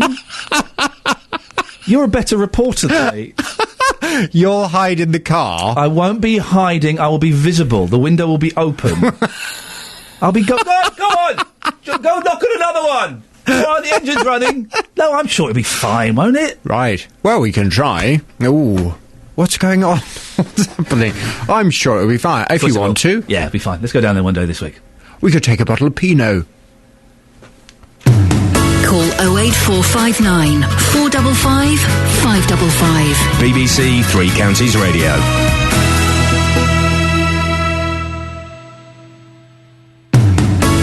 Email 3cr@bbc.co.uk. BBC Three Counties Radio.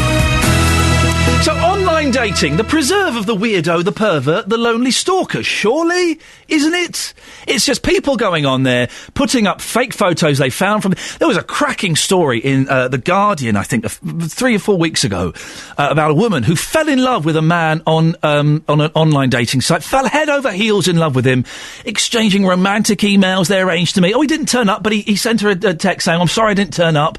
And they arranged to meet again, and he couldn't make it, but he phoned up and he explained it, and they arranged to meet again, and he couldn't turn up, but he explained what had happened. His mum was ill, and this gentleman took a picture of some perfume, some very expensive perfume in a gold jar that he'd bought, saying, listen, I've bought you this expensive perfume. I wouldn't buy this for you if I had no intention of meeting you.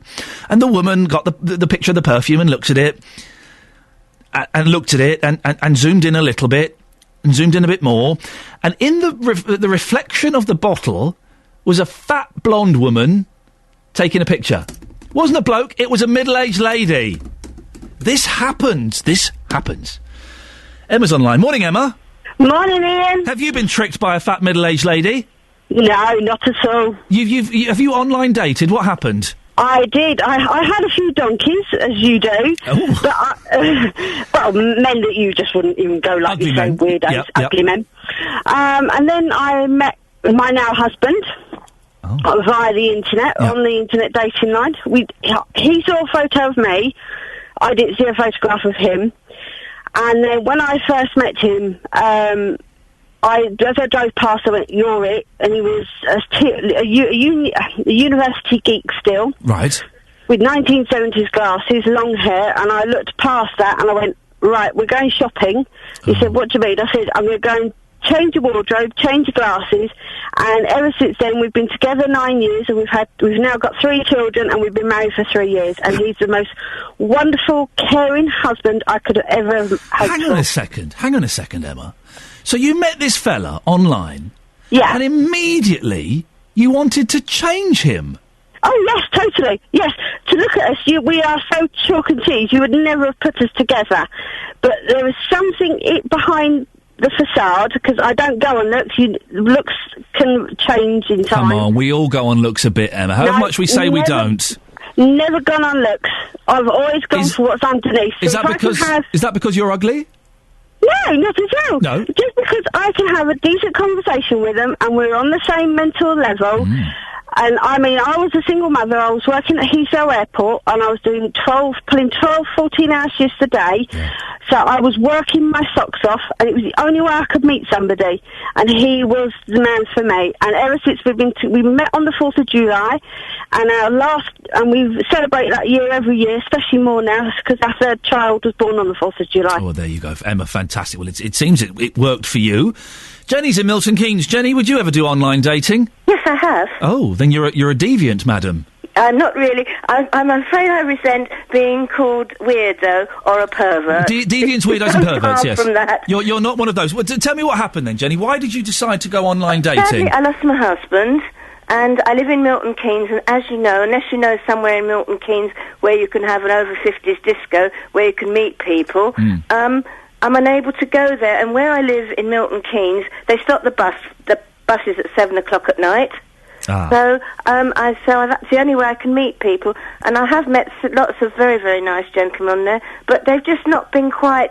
I know, like my husband was, but I know you can't compare people. That's the tricky thing, isn't it? I know a type of person I met, and they've all been very, very nice, but there's just not been that exact little thing that you think, that's the one for me. The spark has been missing slightly. Yes. And do you use a specific site for the slightly more mature data? I use two. I use Cuddly Free and Single, and over 40s. Okay. And what kind of men are there? Do you get some men that just want to have a little bit of rumpy-pumpy? No, to be quite They're all honest, gentlemen. to be perfectly honest with you, I've never had any gentlemen that have wanted that. Oh. So they've all been perfect gentlemen? Been very, very... I had one that was a little bit awkward. I soon got rid of him. I even had to buy my own cup of coffee. Really? Yes, and I thought, you mean old so-and-so. So hang on, he said, hey Jenny, let's meet up for a drink, and then you had to pay for yourself. I met him in City Centre, where I said I was going to meet him, and he made me I bought my own coffee. Well, and I thought that was absolutely disgusting. That's What's it, only about £1.52? But see, exactly, he should... Oh, dear, we don't want that. No, so, Jenny, you're going to keep on looking, are you? Yes, I am. I'm sadly, because I'm slightly disabled, I've had several operations on my knees and hips, and I'm not able to walk very, very long distances. Of course, it's difficulty in finding somebody that will accept that. Yes. But I'm perfectly normal, I'm happy, and my preview, what I put on all the dating sites, have been exact. Okay, and so just to clarify, Jenny, you're not sad, you're not a deviant, you're not a pervert in any way whatsoever? I'm a bit sad, but you would be after. If you lost your wife, for example, I think you'd feel very, very sad and very, very lonely. Jenny, listen, best of luck. Thank you for sharing your story. Thank you for being a good sport, and I'll keep my fingers crossed for you. Okay, if you know anybody that knows anywhere in Milton Keynes where I could meet people, please could you ask them to let me know. We will keep an ear open, Jenny. Thank you very much indeed. Gentleman took her out for a date and got her to pay for her own coffee? That's outrageous behaviour, isn't it? 08459 455 555. We don't want that. Across beds, hearts and bucks. This is Iain Lee. BBC Three Counties Radio. Morning.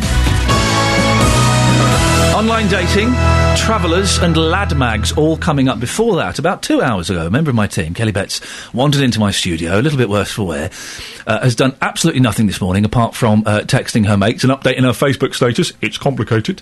But she's wearing a bangle that has a logo on it. It's a circle and it's kind of an inverted Y with a line coming out of it. And you didn't know what that stood for, did you? Hiya. And I've told you it stands for the organisation CND, which we all know stands for the Campaign for Nuclear Disarmament. It's just the peace sign, get over it. And she just sat there and said, seriously, Iain, why does this stand for CDM? I don't know what why is it CDM? Seriously though, why is it CDM? It's CND, it's their logo.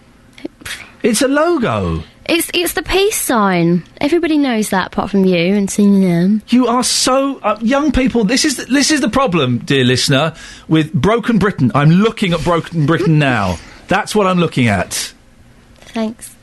Call 08459 455 555. BBC Three Counties Radio. 08459 455 555 is the telephone number if you want to give us a call. Now, picture this. You're past clubbing age, you rarely meet anyone you don't work with or for, and your friends are all attached.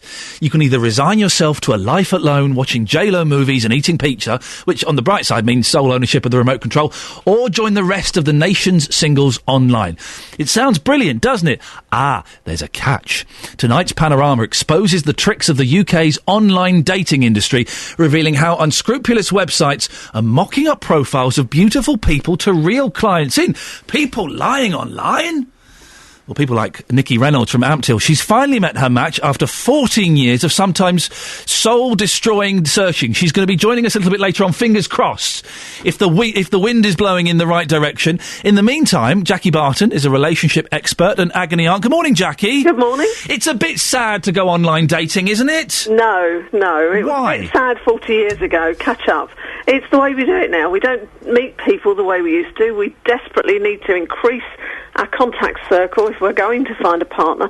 We don't want to do it at work because if we do, we might mess up a good career, and we work long and hard for it these days. We don't meet people through friends because our contact circles are smaller than they've ever been. Because of a lot of it is because of the way we live. We move around the country a lot more, lots of reasons. But if you don't do online dating, if you don't join a personal introduction agency, go speed dating, if you're not proactively looking for a partner, your chances of finding someone are very, very small, unfortunately. But yes, we must do it. But surely women go on use the online dating for that special someone. Men go on there for a little bit of How's Your Father? Well, there are different sites, different systems. Some are more predominantly filled with people who are looking to date and a partner for Friday night, or somebody to go to dinner with Sunday. Other systems, sites, companies are far more likely to have people on them who are committed to finding a long-term relationship. And doing this isn't about what you choose, how you do it. Well, it is to a great degree, but it's about the homework you do beforehand. What homework should people be doing, Jackie? What is terrifying, and what I teach in a masterclass, I don't teach how to who pays for the coffee or what to do on the first date. I teach how to get to the first date, because what people don't do is their homework. You know, you wouldn't buy a car or a house with the tiny bit of preparation that people do. They sit in their front room, they put their laptop on their lap, they put the telly on, they think, I'll have a go. It's really not as simple as that, and the preparation needs to be all about you. And so you do a masterclass in online dating? I do a masterclass in finding a partner through online dating and personal introduction services, but mainly about people pay for this? identifying which one you should use for you. Right. Everyone is different. Every site isn't going to suit everyone, every system isn't going to suit everyone, and everyone isn't in at the proper position and condition they need to be in to go forward. And people pay for a masterclass in how to do online dating? In how to date. Sweet. They need to. They absolutely need to, because they just dive in, and it's dangerous. Yeah, it is dangerous. So what give us your top... The main danger is to their emotional happiness and well-being. Give us your top 3 tips for online dating, then. Online dating, talk to yourself before you start. Who am I? What am I looking for now compared to 20, 30 years ago? Am I prepared for rejection? Choose a site not because of the title or the people on there that you see with your free go, because yes, big shocker, and I suspect this is what Panorama is going to talk about, I don't know, they do populate the sites. They can't just open an online dating site with nobody on it. There are things called white label dating sites, and they start a site and they will put everyone from the other sites on there. So you could sign up for an online dating site and, big shock horror, discover you're on 20. Don't be surprised. This is the kind of information you need before you even start. Am I actually suited to online dating? Would I be better joining a personal introduction service where everyone's vetted and checked first, and people are there to talk to me if I get into problems? People lie, though, don't they, Jackie? They have the option to choose the best photo, maybe even touch it up a little bit. They can write and rewrite and rewrite their introductions. They can exaggerate. They can lie. They can, and you need to be prepared to know how to spot that. But in fairness, you could stand in a pub and a guy could tell you all sorts of wonderful things, and you think, great, I'm going to go to dinner with him Friday. I think I know this guy. Now, the benefit of that is if you're good and savvy and you can look in his eyes and decide, is this guy telling me a lie or not, and no, then you'll be fine.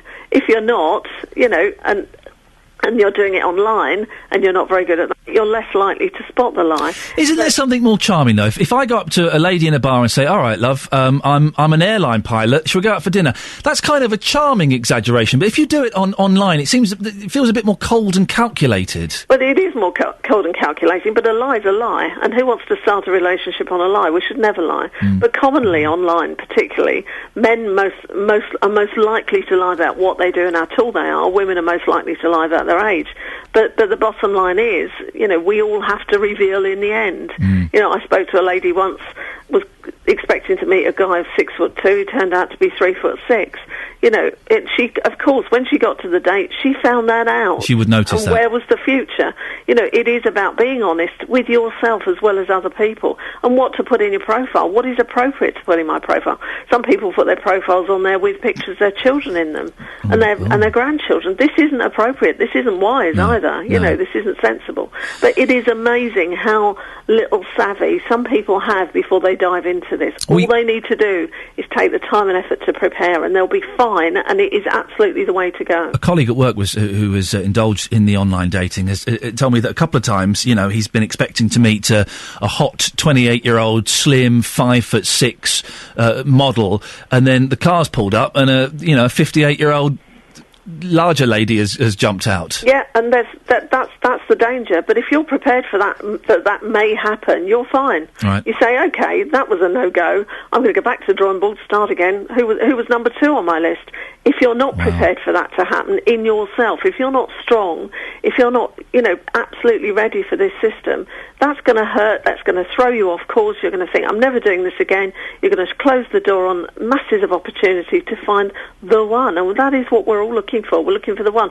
But we have to be aware that getting to the one, we may meet a lot of people who aren't the one aren't actually who they say they are. The thing that sits with me uncomfortably, Jackie, about this is it feels very cold. Well, it is literally cold and calculated. There's no romance. There's no flirting. There's no catching the eye. There's no sending someone a cheeky email at work. There's none of this. It's I like what you say about you. Let us go for coffee. Yes, but the next stage, there is some, and there's a lot of mystery with this, with online dating. You can message each other. In some sites, you can send each other questions, see what answer you get back. You can actually trickle that along quite a bit longer. And when you go on a date physically with someone, or you meet someone in the one-to-one, there is a pressure with that. With online dating, you can keep that distance for as long as you're ready to. So that is a real positive with it, and that's another thing, how not to feel pressured. Don't feel pressured we must meet Friday. If you want to chat online for 2 or 3 weeks, chat online for 2 or 3 weeks until you are absolutely happy this is what you want to do and that you're ready to move forward. Jackie, thank you very much indeed. That's Jackie Barton, relationship expert. We've got lots of you been having your say on Facebook about this. Let's have it. My Facebook is going a little bit crazy, but let's pick some of these. Morning, Iain, says Sue. My son met a girl 3 years ago on a website. They're getting married on Sunday. Gary says, been with my other half for 12 years now. We met online. Did we have computers 12 years ago? I'm not convinced. Lisa says, nothing wrong with online dating. You just have to have your wits about you. Rachel says, I met my husband online nearly 5 years ago. We'll be celebrating our 2nd anniversary next week. Jenny says, it's not that much different to dating someone you just met in a bar one evening. The normal dating safety rules apply. My best friend has recently celebrated her 1st wedding anniversary with a chap she met online, and a work colleague is engaged to someone she met online. Yes, there are weirdos and perverts, but no more than you'd find in a pub or club on a Saturday night on the pull. Belinda says, my daughter is looking for a tall man because she's over 6 foot. Ooh. She finds a lot of men claim to be 6 foot and actually 5'6". She went to 6 weddings last year and 5 of the couples met online. Hard to meet a man when you're a career girl working long hours in fashion. And Wayne says, lots of weirdos and people after one thing. But if you're cautious, you can find love. Really? Listen, I wouldn't completely rule it out if things were different, but it just seems... Where's the joy? Where's the romance? Cheeky little wave, little pout, little... Oh, sorry, I didn't mean to, loitering on the stair. Oh, I bumped it. Oh, I'm sorry. Oh, I didn't mean to... Oh, coffee later? No? OK, thanks, bye. None of that. He's back today, dear listener. He's had a week off. A week of shampooing carpets. Now, it doesn't sound very glamorous, but I bet that's the kind of thing that got him all excited. Or hot under the collar. JVS will be back at 9 o'clock. I'm here until then. 08459 455 555. Online dating. Lorraine, are you sad and a deviant if you use online dating? No. Have you used it? Yes, I have. Why? What was so appealing about it for you? It was appealing. I suffer with anxiety problems, and I don't leave my house, and I long for someone, and it's kind of hard to find someone when you don't leave your house. Of course it is. Is there a special dating site for agoraphobics? I'm not an agoraphobic. Right, no. I do go out. It's just that I just find it hard to meet people. I'm a complete contrast of the person I used to be. I used to be very social. And what happened to change that? Did something happen? Oh gosh, I don't know. I had a breakdown. Yeah. I was doing too much, and I got diagnosed with depression and anxiety, and I've been like this for about nearly 2 years now. Wow. And is there any improvement? Yeah, there is actually. Right, good. There is improvement, but not. I'm still not the person I used to be. And how's the dating going then? What have you had any successes? Is it all been weirdos? No, they've been. I've been on 3 dates. I've had loads of conversations on the website because it's just banter. Sometimes it starts off like that. Yeah. But yeah, I've had 3.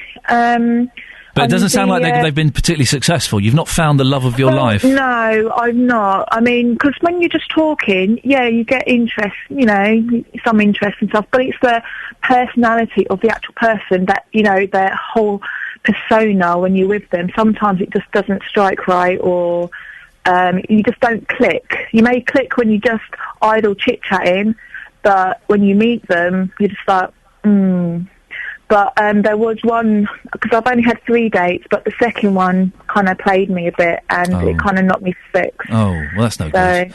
Well, Lorraine, listen, best of luck. I'm sorry for implying you may be a weirdo. I'm sure you're not. We all are. We all are a little bit, aren't we? I know, we are a bit crazy, aren't we? Yeah, we all are. I think we need to accept that. Listen, best of luck. Let us know how you get on, okay? Okay, thank you. Thank you, Lorraine. There we go. Well, listen, I feel awkward going from the lovely Lorraine to this sentence, but I have to. From now on, the only breasts on display at the Co-op will be in freezers. Chicken ones. Maybe turkeys. That's because the supermarket chain says it will no longer stock the likes of Loaded, Nuts and Zoo unless the publishers seal them in plastic bags obscuring the front cover.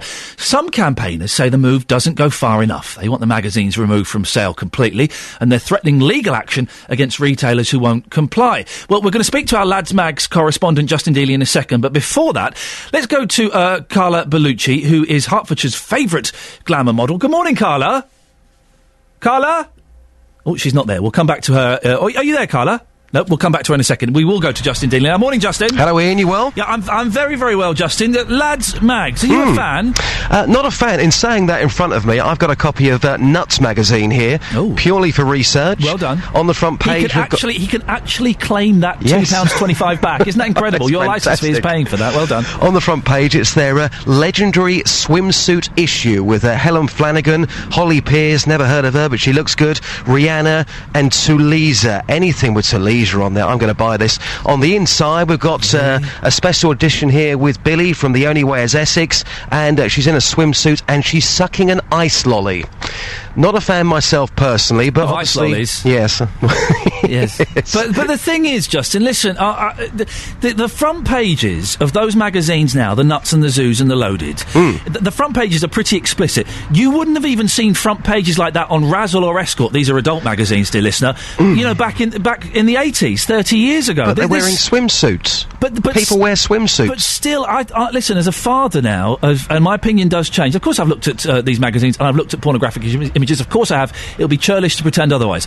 But as a dad, I don't want to walk around Smith's or Tesco's or any of or the local garage my boys to see that kind of stuff. Not certainly, below the top shelf. So when I come back later on, then you won't want to borrow my copy. Is that what you're saying? I will listen. Of course, I will read it because some of the articles in there are great. Yes. But I don't want to see that on, the second, third shelf of a newsagent's, no. Well, do you know what? I spoke to a newsagent earlier. He said to me that Nuts Magazine and Zoo Magazine, they come out on a Tuesday morning. By close of play on Tuesday, they are completely gone. Sold out. He said that he would lose a fortune if these magazines were banned. He would lose a fortune. But I did manage to get a copy from another newsagent, so I've been out with that today, and I've been asking ladies, are they offended by these magazines? And this is what they had to say. Well, madam, you've got 2 young children. I've got a copy here of Nuts Magazine, which is fairly explicit. If you walked into a newsagent and you saw that, would you be offended by that? Yeah, definitely. I would be offended because it's like half naked. This is, it's not a beach. If one is in the beach, then you dress up like this, one will understand it. But seeing it on a magazine, I don't think is really fair enough for the public to be, seeing everything. At least make it more presentable for the whole world to see. And do you think it takes a certain type of man or certain type of boy to go into a newsagent and buy that? Oh yeah, if I see someone reading this, definitely it sent a message to me that probably the person is not really serious with his or her own life. That's what I would think. Well, Jackie, I've got a copy of Nuts Magazine here. If you saw that in a newsagent, would you be offended by that? No, not at all. Can you tell us why?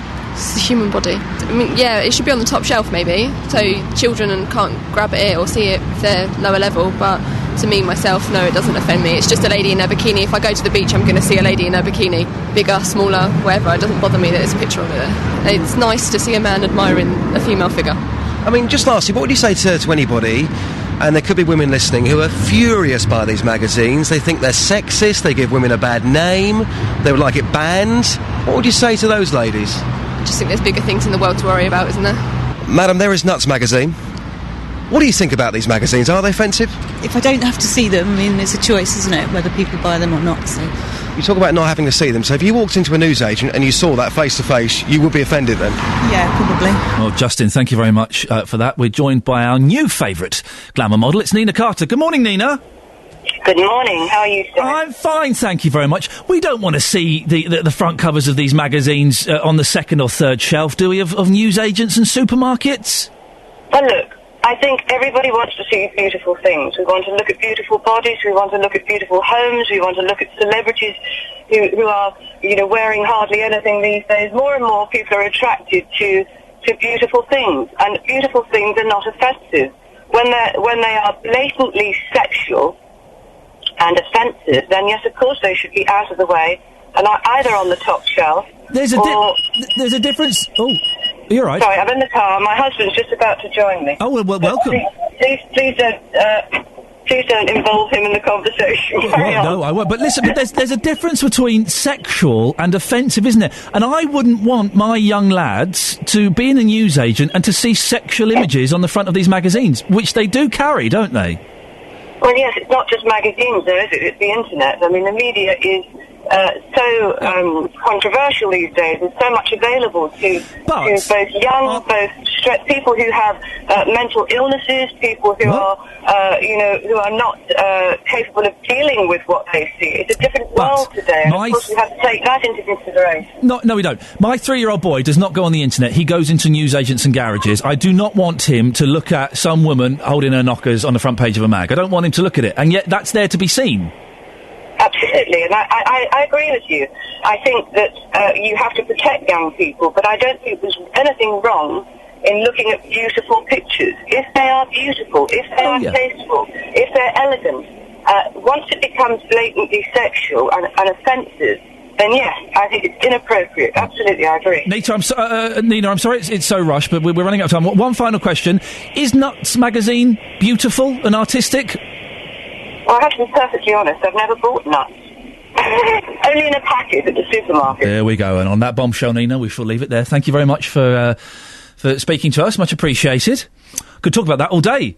Anyway, that's it, that's your lot, thank you very much. I'm looking at the front of Zoo now. There's nothing artistic about 100 hot girls on holiday. That's not art! Ah, dear. Right, I'm back tomorrow. JVS is back now. Ta-ta. On FM, AM, online and digital radio. This is BBC Three Counties Radio. Thank you, Iain.